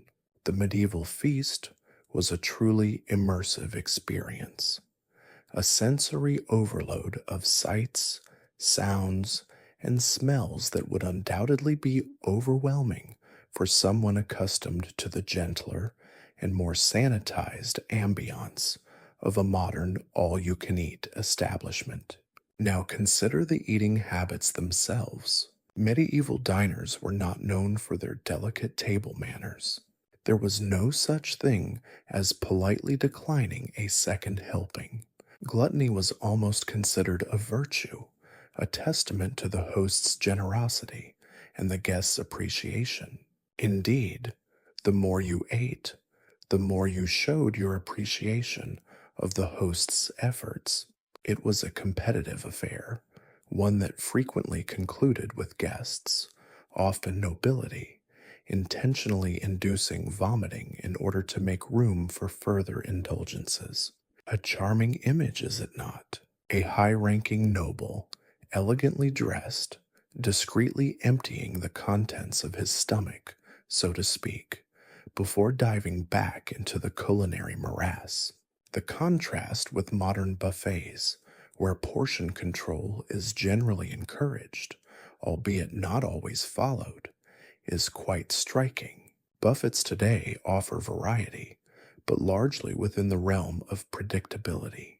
There's a certain order, a controlled chaos, a sense that the experience, while potentially messy, is also in control.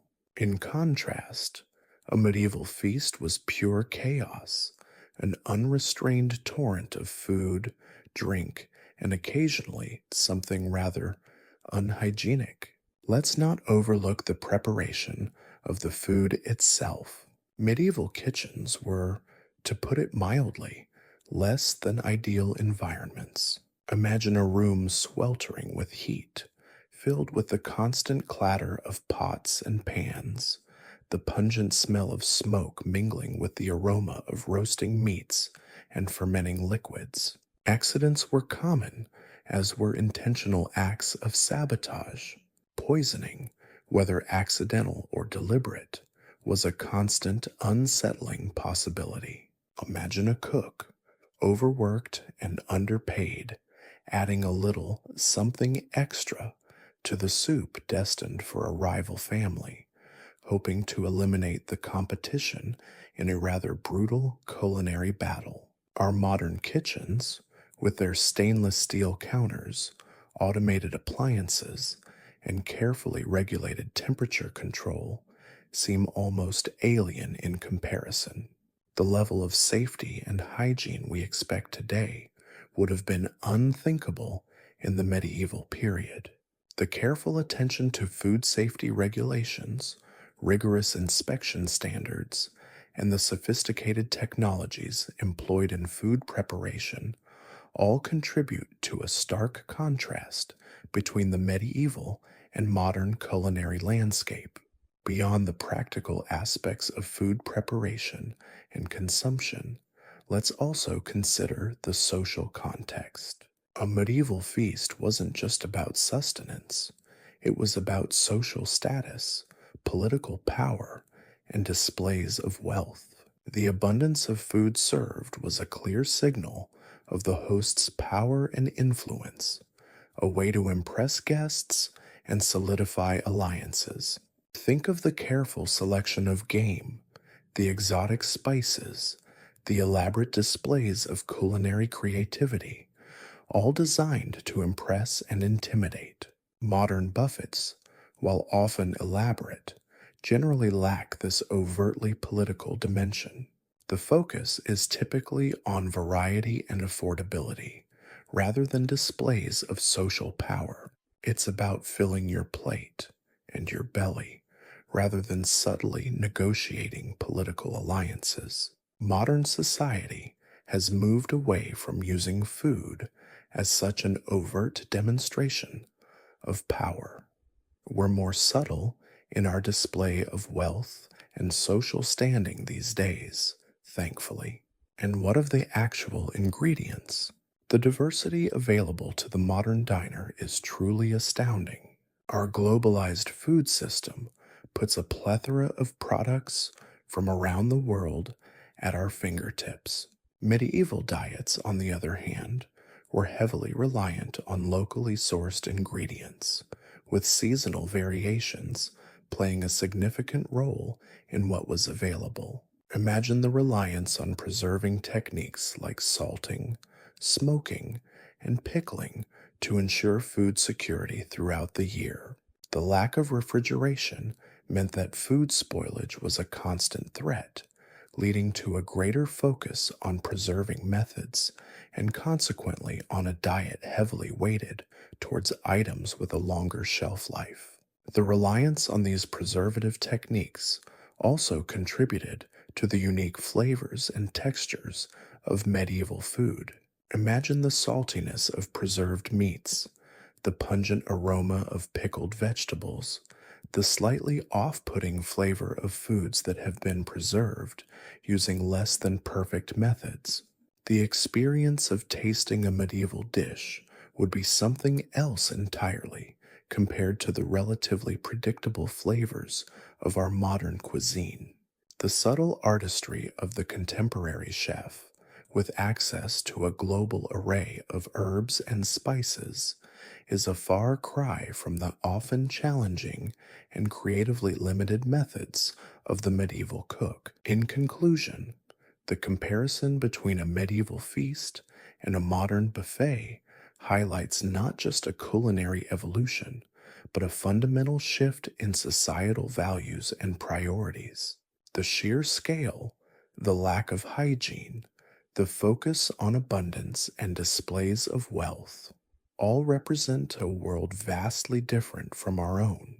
While the modern buffet might offer greater variety and safety, it also lacks the sheer, unadulterated chaos and visceral intensity of a medieval meat pile.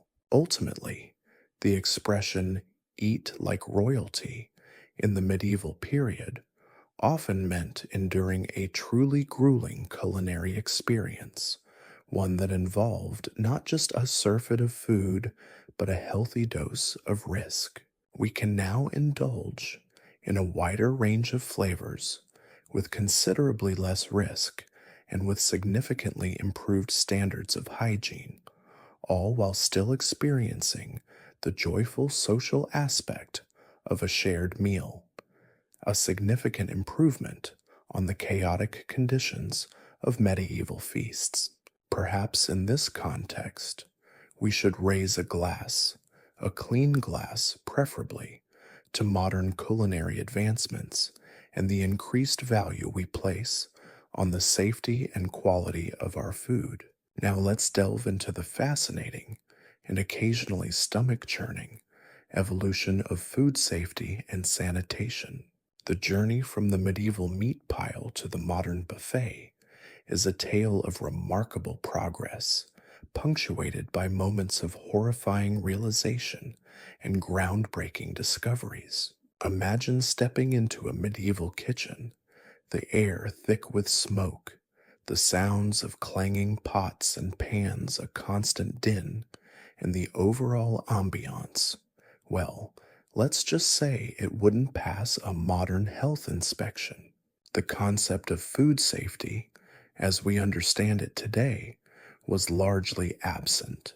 The understanding of disease transmission was rudimentary at best. The very idea of microscopic organisms causing illness was completely unknown.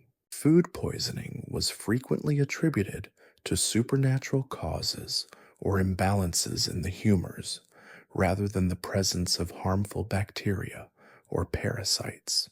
Consequently, preventative measures were haphazard and largely ineffective. Meat, often left to hang in questionable conditions, was a prime breeding ground for various nasties. Vegetables, stored without refrigeration, quickly became spoiled and susceptible to contamination. And let's not forget the ubiquitous communal eating utensils, spoons, cups, and knives shared amongst dozens of people, acting as efficient vectors for spreading disease. Imagine the sheer volume of potential pathogens thriving in such an environment. Salmonella, E. coli, various parasites, all lurking in the shadows, ready to wreak havoc on unsuspecting diners. The very act of sharing food and drink, a cornerstone of medieval social life, was an exercise in shared risk. The sheer scale of potential contamination is almost unimaginable by modern standards. A single bout of food poisoning could decimate an entire household, leaving individuals weakened and vulnerable to other illnesses.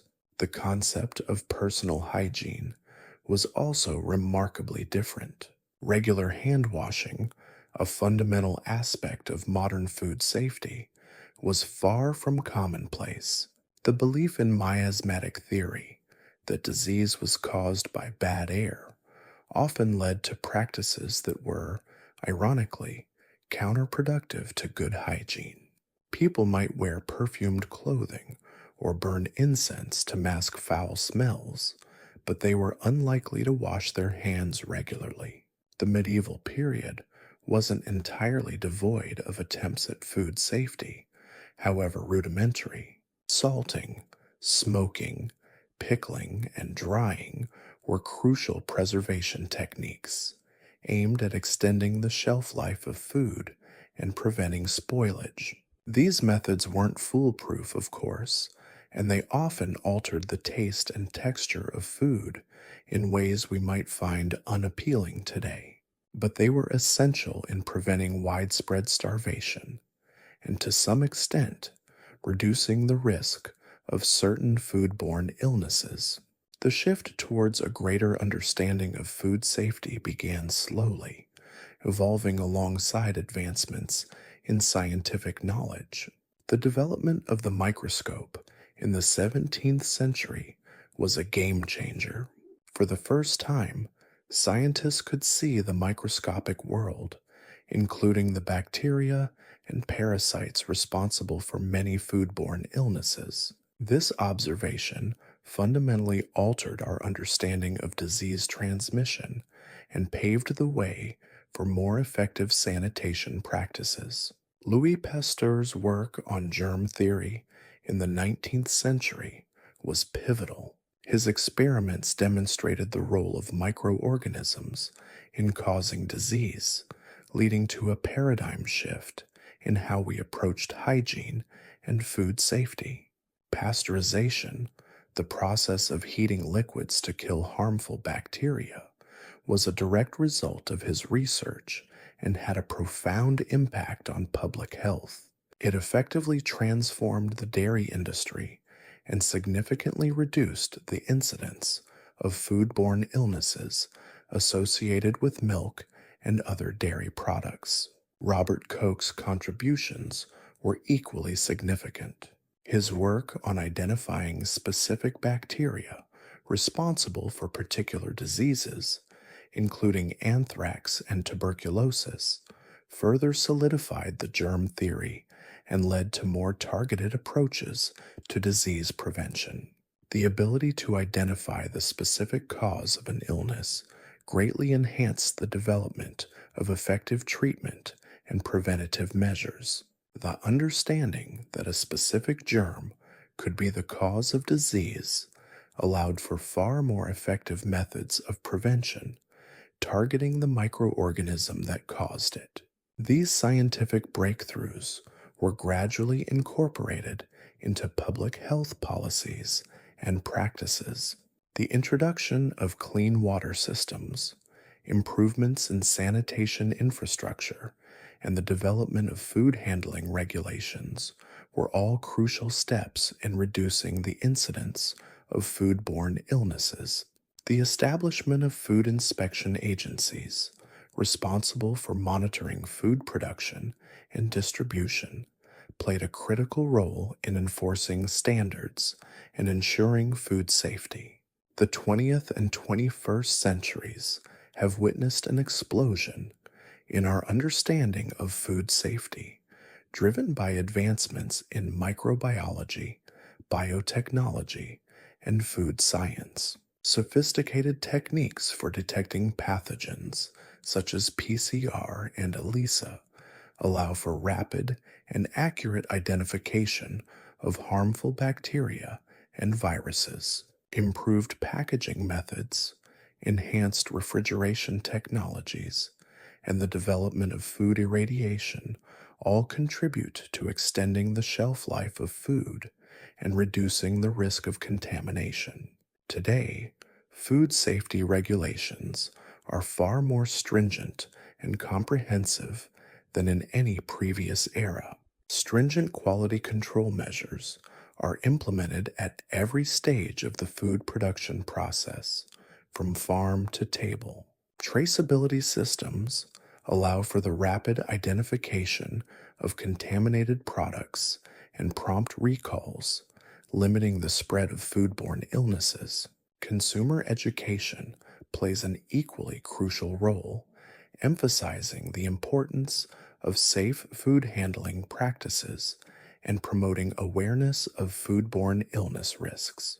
The evolution of food safety and sanitation is a testament to the power of scientific inquiry and the importance of public health initiatives. While the medieval feast was a spectacle of abundance and often risk, The modern buffet represents a remarkable achievement in food safety and hygiene.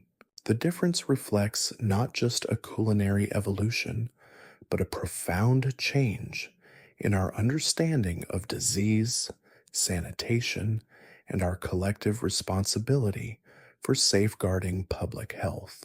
We've moved from a world where shared spoons were acceptable to a world where individual packaging is not just common, but expected. And while the romantic image of a medieval feast might be appealing in its grandeur, I think most of us would happily choose the safer, cleaner, and more predictable experience of a modern buffet. Thank you very much. The price of progress? A much reduced risk of explosive intestinal distress. Small price to pay, I'd say.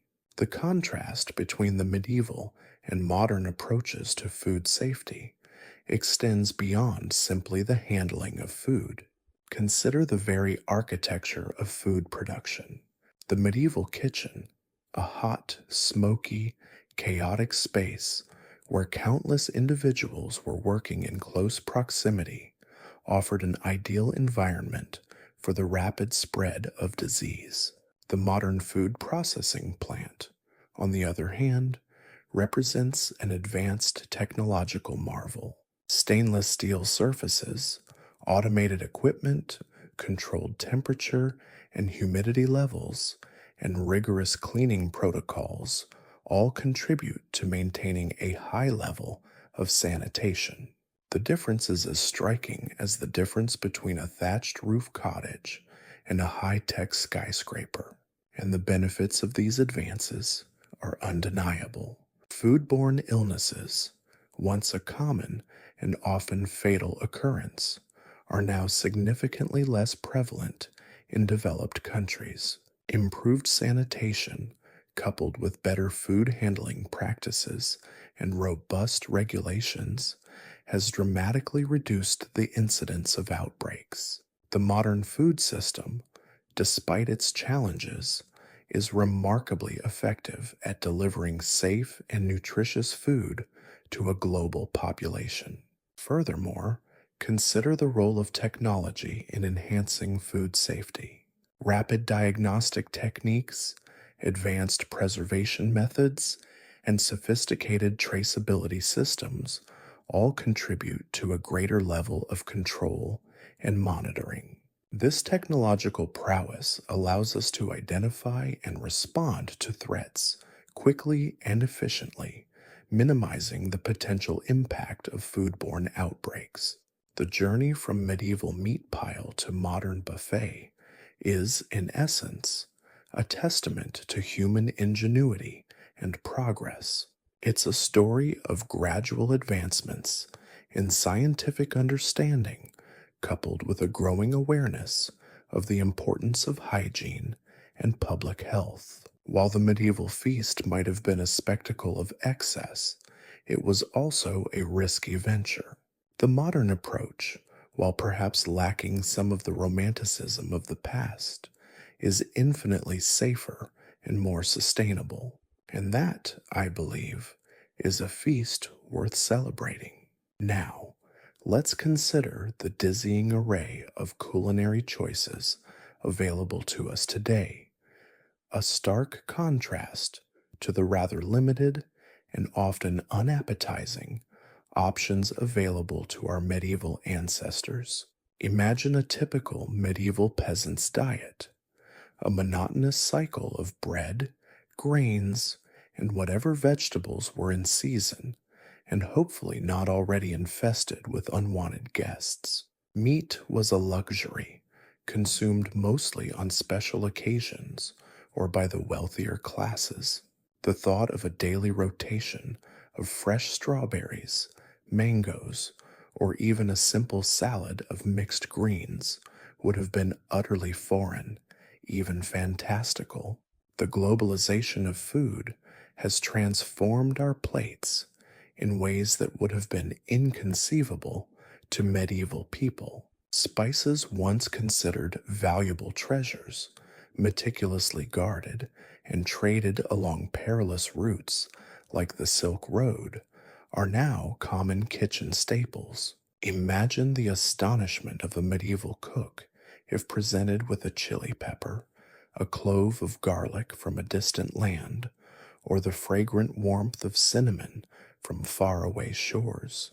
These culinary treasures, once symbols of wealth and status, are now widely available and relatively inexpensive, transforming the culinary landscape of kitchens worldwide.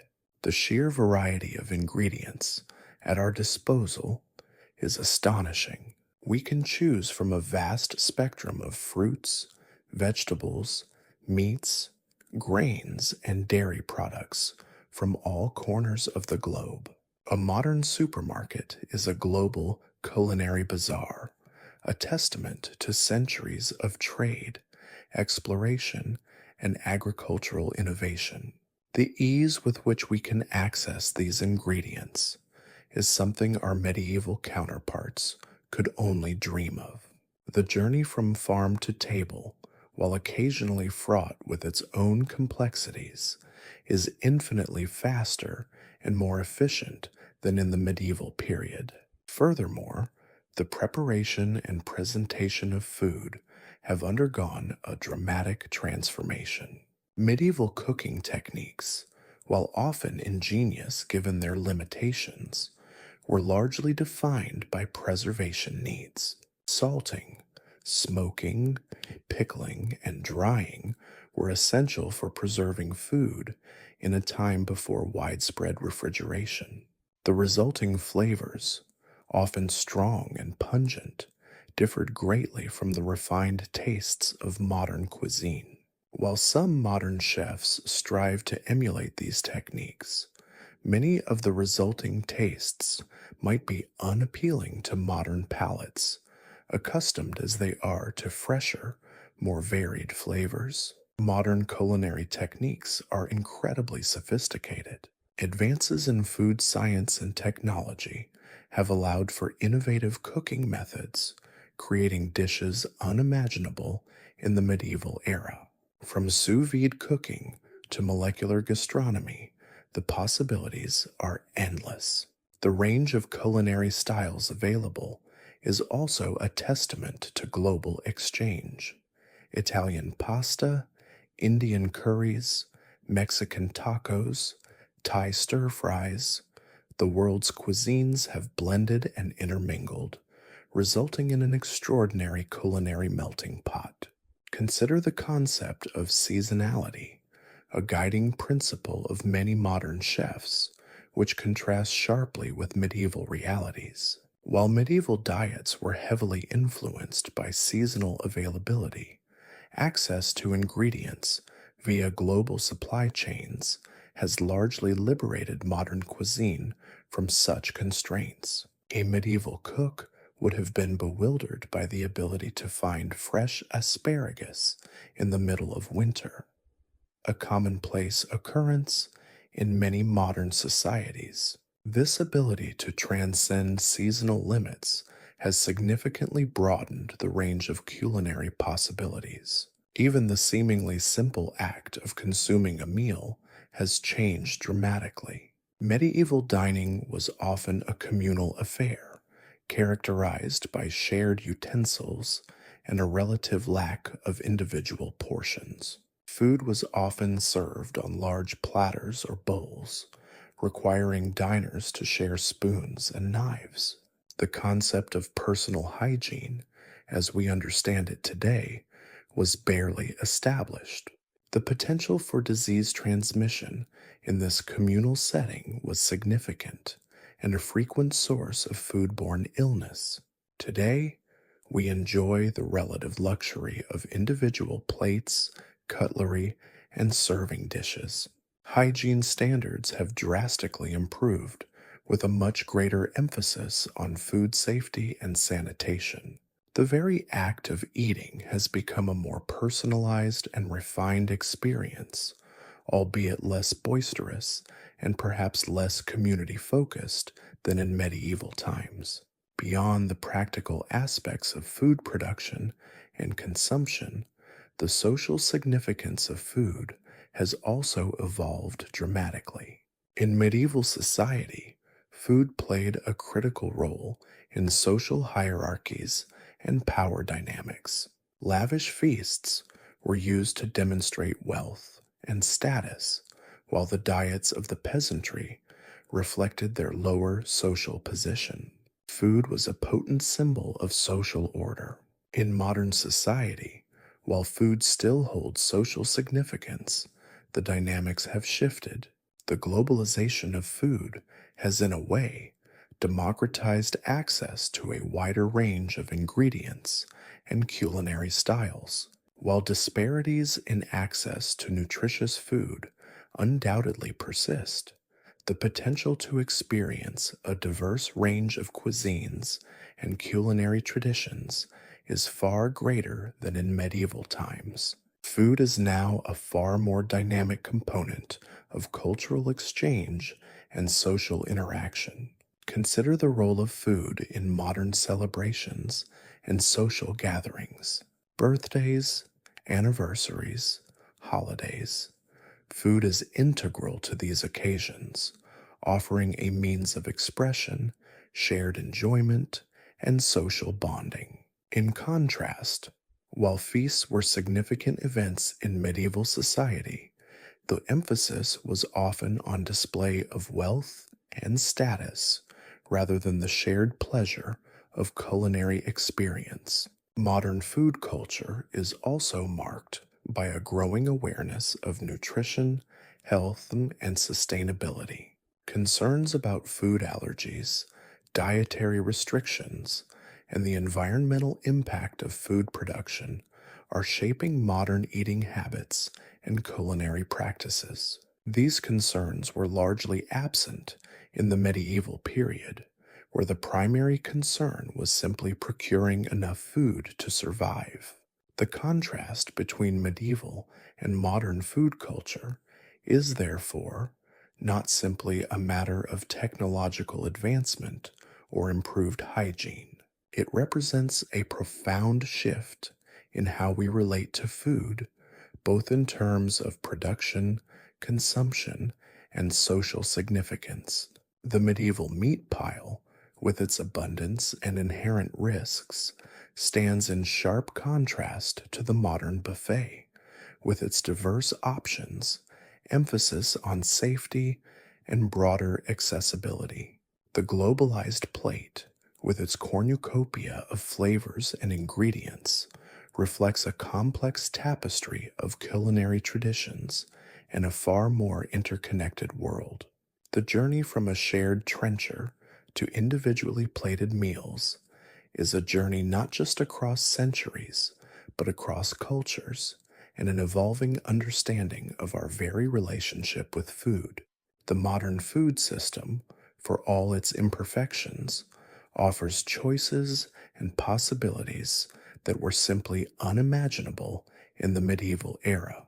From the sheer variety of available ingredients to the sophistication of modern culinary techniques, the transformation has been extraordinary. While the romanticized image of medieval feasts might persist, the reality was often harsh and unforgiving. Today's diverse and relatively safe culinary landscape, while carrying its own challenges and responsibilities, is a testament to centuries of progress and the ongoing evolution of our relationship with food.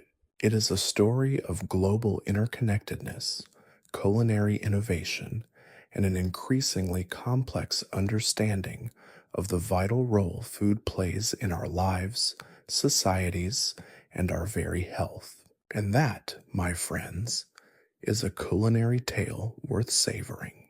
Now, having journeyed through the sometimes stomach-churning realities of medieval dining, let's shift our focus to a more palatable topic: the surprising ways in which medieval food culture continues to influence our modern world. While we thankfully avoid the questionable hygiene practices and potentially lethal ingredients of our ancestors, Certain echoes of medieval feasting traditions resonate in our contemporary culinary landscape. It's a fascinating blend of ancient ritual and modern interpretation, a testament to the enduring power of shared meals and the human instinct for celebration. One of the most striking parallels lies in the fundamental social function of food. Medieval feasts, for all their excesses and potential dangers, served as crucial social lubricants. They weren't merely opportunities to stuff oneself silly. They were elaborate displays of power, markers of social standing, and vital occasions for forging alliances and consolidating relationships. Galord, hosting a lavish banquet, wasn't just showcasing his wealth. He was solidifying his position within the social hierarchy, reinforcing his power through the very act of feeding his guests. This inherent social function of food persists in modern society, albeit in far less dramatic and hopefully less hazardous ways. We still gather around tables to celebrate milestones, forge connections, and reaffirm bonds. Birthday parties, wedding receptions, holiday dinners. These events are all structured around the shared act of eating, echoing the communal nature of medieval feasting, even if our utensils are individually packaged and the hygiene standards have drastically improved. Consider the modern office potluck, a miniature version of a medieval feast, albeit one where the potential for culinary disasters is usually limited to a slightly overcooked casserole rather than a swan cooked to a crisp. The underlying principle remains the same. The shared meal strengthens social connections and fosters a sense of community. Furthermore, the ceremonial aspects of medieval feasting are surprisingly mirrored in many of our modern culinary rituals. The meticulous preparation and elaborate presentation of dishes in medieval times, while often driven by a desire to impress rather than a love of culinary artistry, laid the groundwork for the refined culinary practices of today. Think of the elaborate wedding cakes, the painstakingly prepared Thanksgiving turkeys, or the intricately decorated holiday cookies. These preparations, while differing greatly in ingredients and execution from medieval counterparts, share a similar spirit, a conscious effort to elevate the culinary experience beyond mere sustenance and transform it into a memorable event. The meticulous crafting of a dish becomes a statement, a symbol of care and celebration, directly inheriting the ethos, if not the methods, of medieval culinary artistry. However, it's crucial to acknowledge the key differences. The sheer scale of a medieval feast, often involving hundreds, if not thousands of guests, is rarely replicated in modern times. The competitive element, the deliberate flaunting of wealth and resources, is significantly toned down. And let's be honest, the sheer volume of meat, often including game and sometimes even less desirable ingredients, rarely graces a modern banquet table. We're less likely to encounter roasted boar's head or jellied eels at our family gatherings. Our modern equivalents, while still celebratory, tend to lean more towards variety and health consciousness. Yet, even within the modern context, we see echoes of the medieval emphasis on abundance. The all-you-can-eat buffet, for instance, is a strange, modernized descendant of the medieval meat pile. While we may have replaced the questionable cuts of meat with slightly more palatable options, the underlying concept remains: an excess of food offered to guests as a sign of hospitality and generosity. It's a testament to the enduring human desire for abundance, a desire that has persisted for centuries, even as the specifics of our culinary traditions have evolved dramatically. Furthermore, the role of food in marking social status, a defining characteristic of medieval feasting, subtly continues in contemporary society. While we may not have formal hierarchies dictated by access to exotic spices or prime cuts of meat, the choice of restaurant, the type of food served, and even the presentation of the meal can all subtly signal social status or aspirational class. A fine dining experience, with its elaborate courses and carefully curated wine list, serves as a modern counterpart to the medieval lord's lavish banquet, albeit with a significantly more refined and hopefully sanitary approach. The enduring appeal of communal eating, a cornerstone of medieval food culture, also persists. Consider the popularity of shared dishes, family style servings, and potlucks. While the risk of disease transmission is drastically reduced thanks to modern hygiene practices, the act of sharing a meal remains a powerful bonding experience. It fosters a sense of community, promotes conversation, and contributes to a shared culinary memory.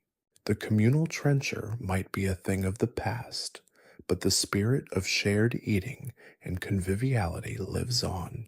Even the evolution of culinary trends reveals interesting echoes of medieval traditions. The current interest in farm to table dining and the emphasis on local, seasonal ingredients can be viewed as a sophisticated modern reinterpretation of medieval practices, where access to food was largely dictated by seasonality and proximity. Of course, the scale and complexities of our modern supply chains are vastly different, yet the fundamental principle of prioritizing fresh, locally sourced food resonates with the medieval emphasis on utilizing what was readily available. Furthermore, the rise of experimental and artisanal food trends often draw inspiration from historical cooking techniques. Modern chefs frequently incorporate ancient methods like pickling, smoking, and fermenting into their creations, lending a certain medieval touch to contemporary cuisine. This fusion of old and new techniques reveals a conscious appreciation for the historical roots of our culinary traditions, even as we adapt and refine them to meet the demands of a modern palate. In conclusion, while the medieval meat pile may seem a distant and somewhat unsettling memory, its echoes resonate in surprising ways within our modern food culture. The social and ceremonial aspects of eating together, the desire for abundance, and the subtle role of food in signaling social status persist. The transition from medieval feasts to modern celebrations, though vastly different in practice, displays a continuity of human behavior, our innate desire to connect, celebrate, and commemorate through shared meals. It's a culinary legacy spanning centuries, a testament to the enduring power of food to bring people together, regardless of the time period or the ingredients on the table. This understanding enriches not only our appreciation for historical foodways, but also our own contemporary eating habits and social rituals, reminding us that some things, like the pleasure of a shared meal, truly endure the test of time. So there we have it, a whirlwind tour through the often unappetizing realities of medieval dining. We've traversed the treacherous terrain of questionable hygiene, encountered culinary concoctions that would make even the most adventurous modern foodie recoil, and witnessed the stark contrast between the ostentatious displays of wealth at grand feasts and the grueling conditions endured by those who prepared them. We've peered into the kitchens, smelled the smoke, and felt the heat, all while grappling with the paradoxical nature of medieval feasting, a potent mixture of extravagance, danger, and surprisingly enduring social significance. The very notion of a medieval feast conjures up romantic images of knights and ladies, sumptuously arrayed, partaking of a never ending procession of roasted meats and spiced wines. But reality, as we've seen, was often far less glamorous. The sheer scale of these events, often involving hundreds or even thousands of guests, presented logistical challenges of breathtaking proportions. Imagine the sheer volume of food required, the logistical nightmare of transporting it, and the Herculean effort needed to prepare and serve it all. This was a truly massive undertaking, a monumental feat of culinary engineering that often pushed the limits of available resources and organizational capabilities. Consider, for instance, the challenges of preserving food in an era before widespread refrigeration. Meat, particularly game, was often salted, smoked, or pickled to extend its shelf life. Fish, a crucial part of the medieval diet, was salted or dried, methods that, while effective, often resulted in a product that was far removed from the fresh, delicate flavors we enjoy today. Dairy products, similarly, were subject to the limitations of the time, leading to a variety of cheeses and fermented milk products that would likely surprise a modern palate. The reliance on preservation techniques often resulted in dishes with strong, sometimes overpowering flavors, a far cry from the delicate balances of modern cuisine. And then there's the question of hygiene.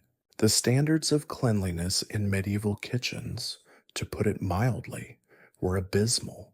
The concept of sanitation, as we understand it today, was practically non existent. Imagine a communal trencher, a large wooden platter shared by multiple diners as the centerpiece of the meal. The sheer lack of individual plates and utensils, coupled with the less than hygienic preparation practices, undoubtedly led to the spread of numerous diseases. Food poisoning was a constant threat, a grim reality that adds a layer of intrigue and unease to the spectacle of medieval feasts. Yet, despite the inherent dangers and the often questionable quality of the food, these feasts played a vital social function. They were not merely opportunities to consume vast quantities of food. They were carefully orchestrated events designed to cement social bonds, display power, and reinforce social hierarchies.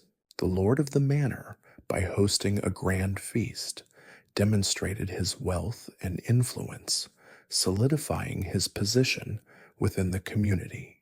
The food itself served as a symbol of status, with exotic spices and rare meats signifying high social standing. The elaborate preparations, while often fraught with peril, were a clear demonstration of the host's resources and organizational capabilities.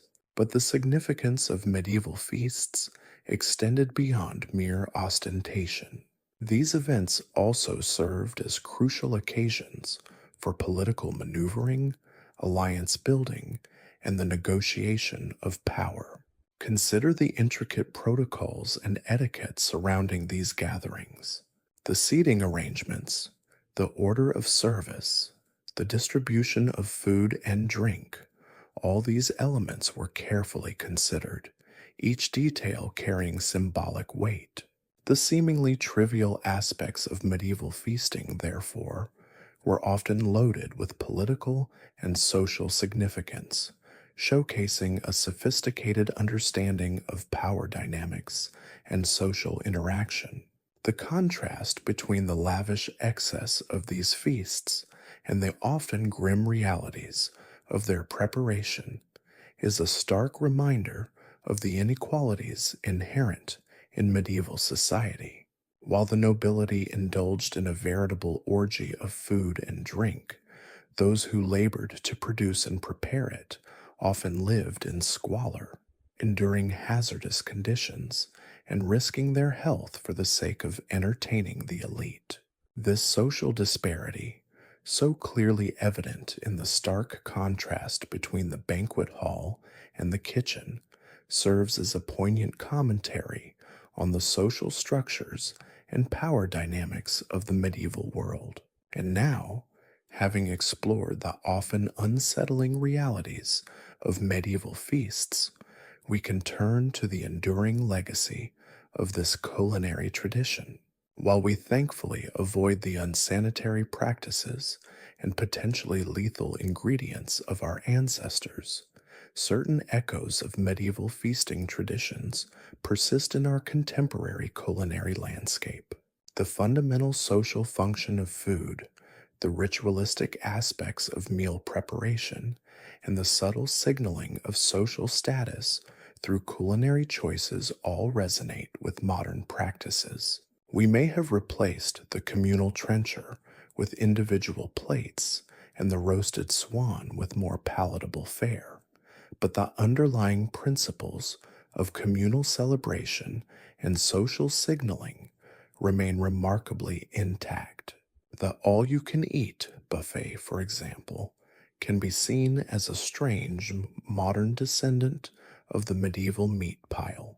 While the ingredients have thankfully improved, the underlying concept of an abundance of food offered as a sign of generosity and hospitality remains. Similarly, the careful curation of menus in high-end restaurants reflects the medieval emphasis on using food to signify wealth and social status. Even the current interest in farm-to-table dining and locally sourced ingredients can be viewed as a sophisticated reinterpretation of medieval practices, where access to food was largely dictated by seasonality and proximity.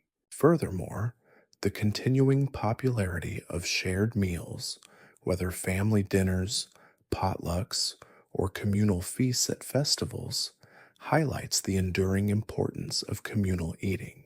The act of breaking bread together, regardless of the specifics of the food, remains a powerful means of reinforcing social bonds and fostering a sense of community. While the potential for disease transmission is significantly reduced thanks to modern hygiene and safety practices, the underlying human desire to share a meal as a social ritual remains a defining characteristic of the human experience, a legacy stretching back to the medieval period and beyond. In conclusion, the story of medieval feasting is a rich and complex tapestry woven from threads of extravagance, danger, and social significance. It's a tale of culinary excess that reminds us of the enduring power of food to reflect social structures, reinforce social bonds, and celebrate life's milestones.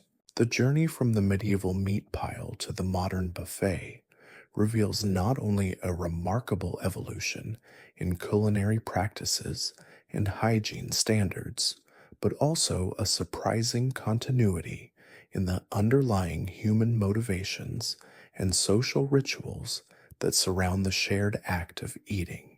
It's a legacy that continues to shape our culinary culture today, reminding us that some things, like the profound social significance of a shared meal, truly endure the test of time.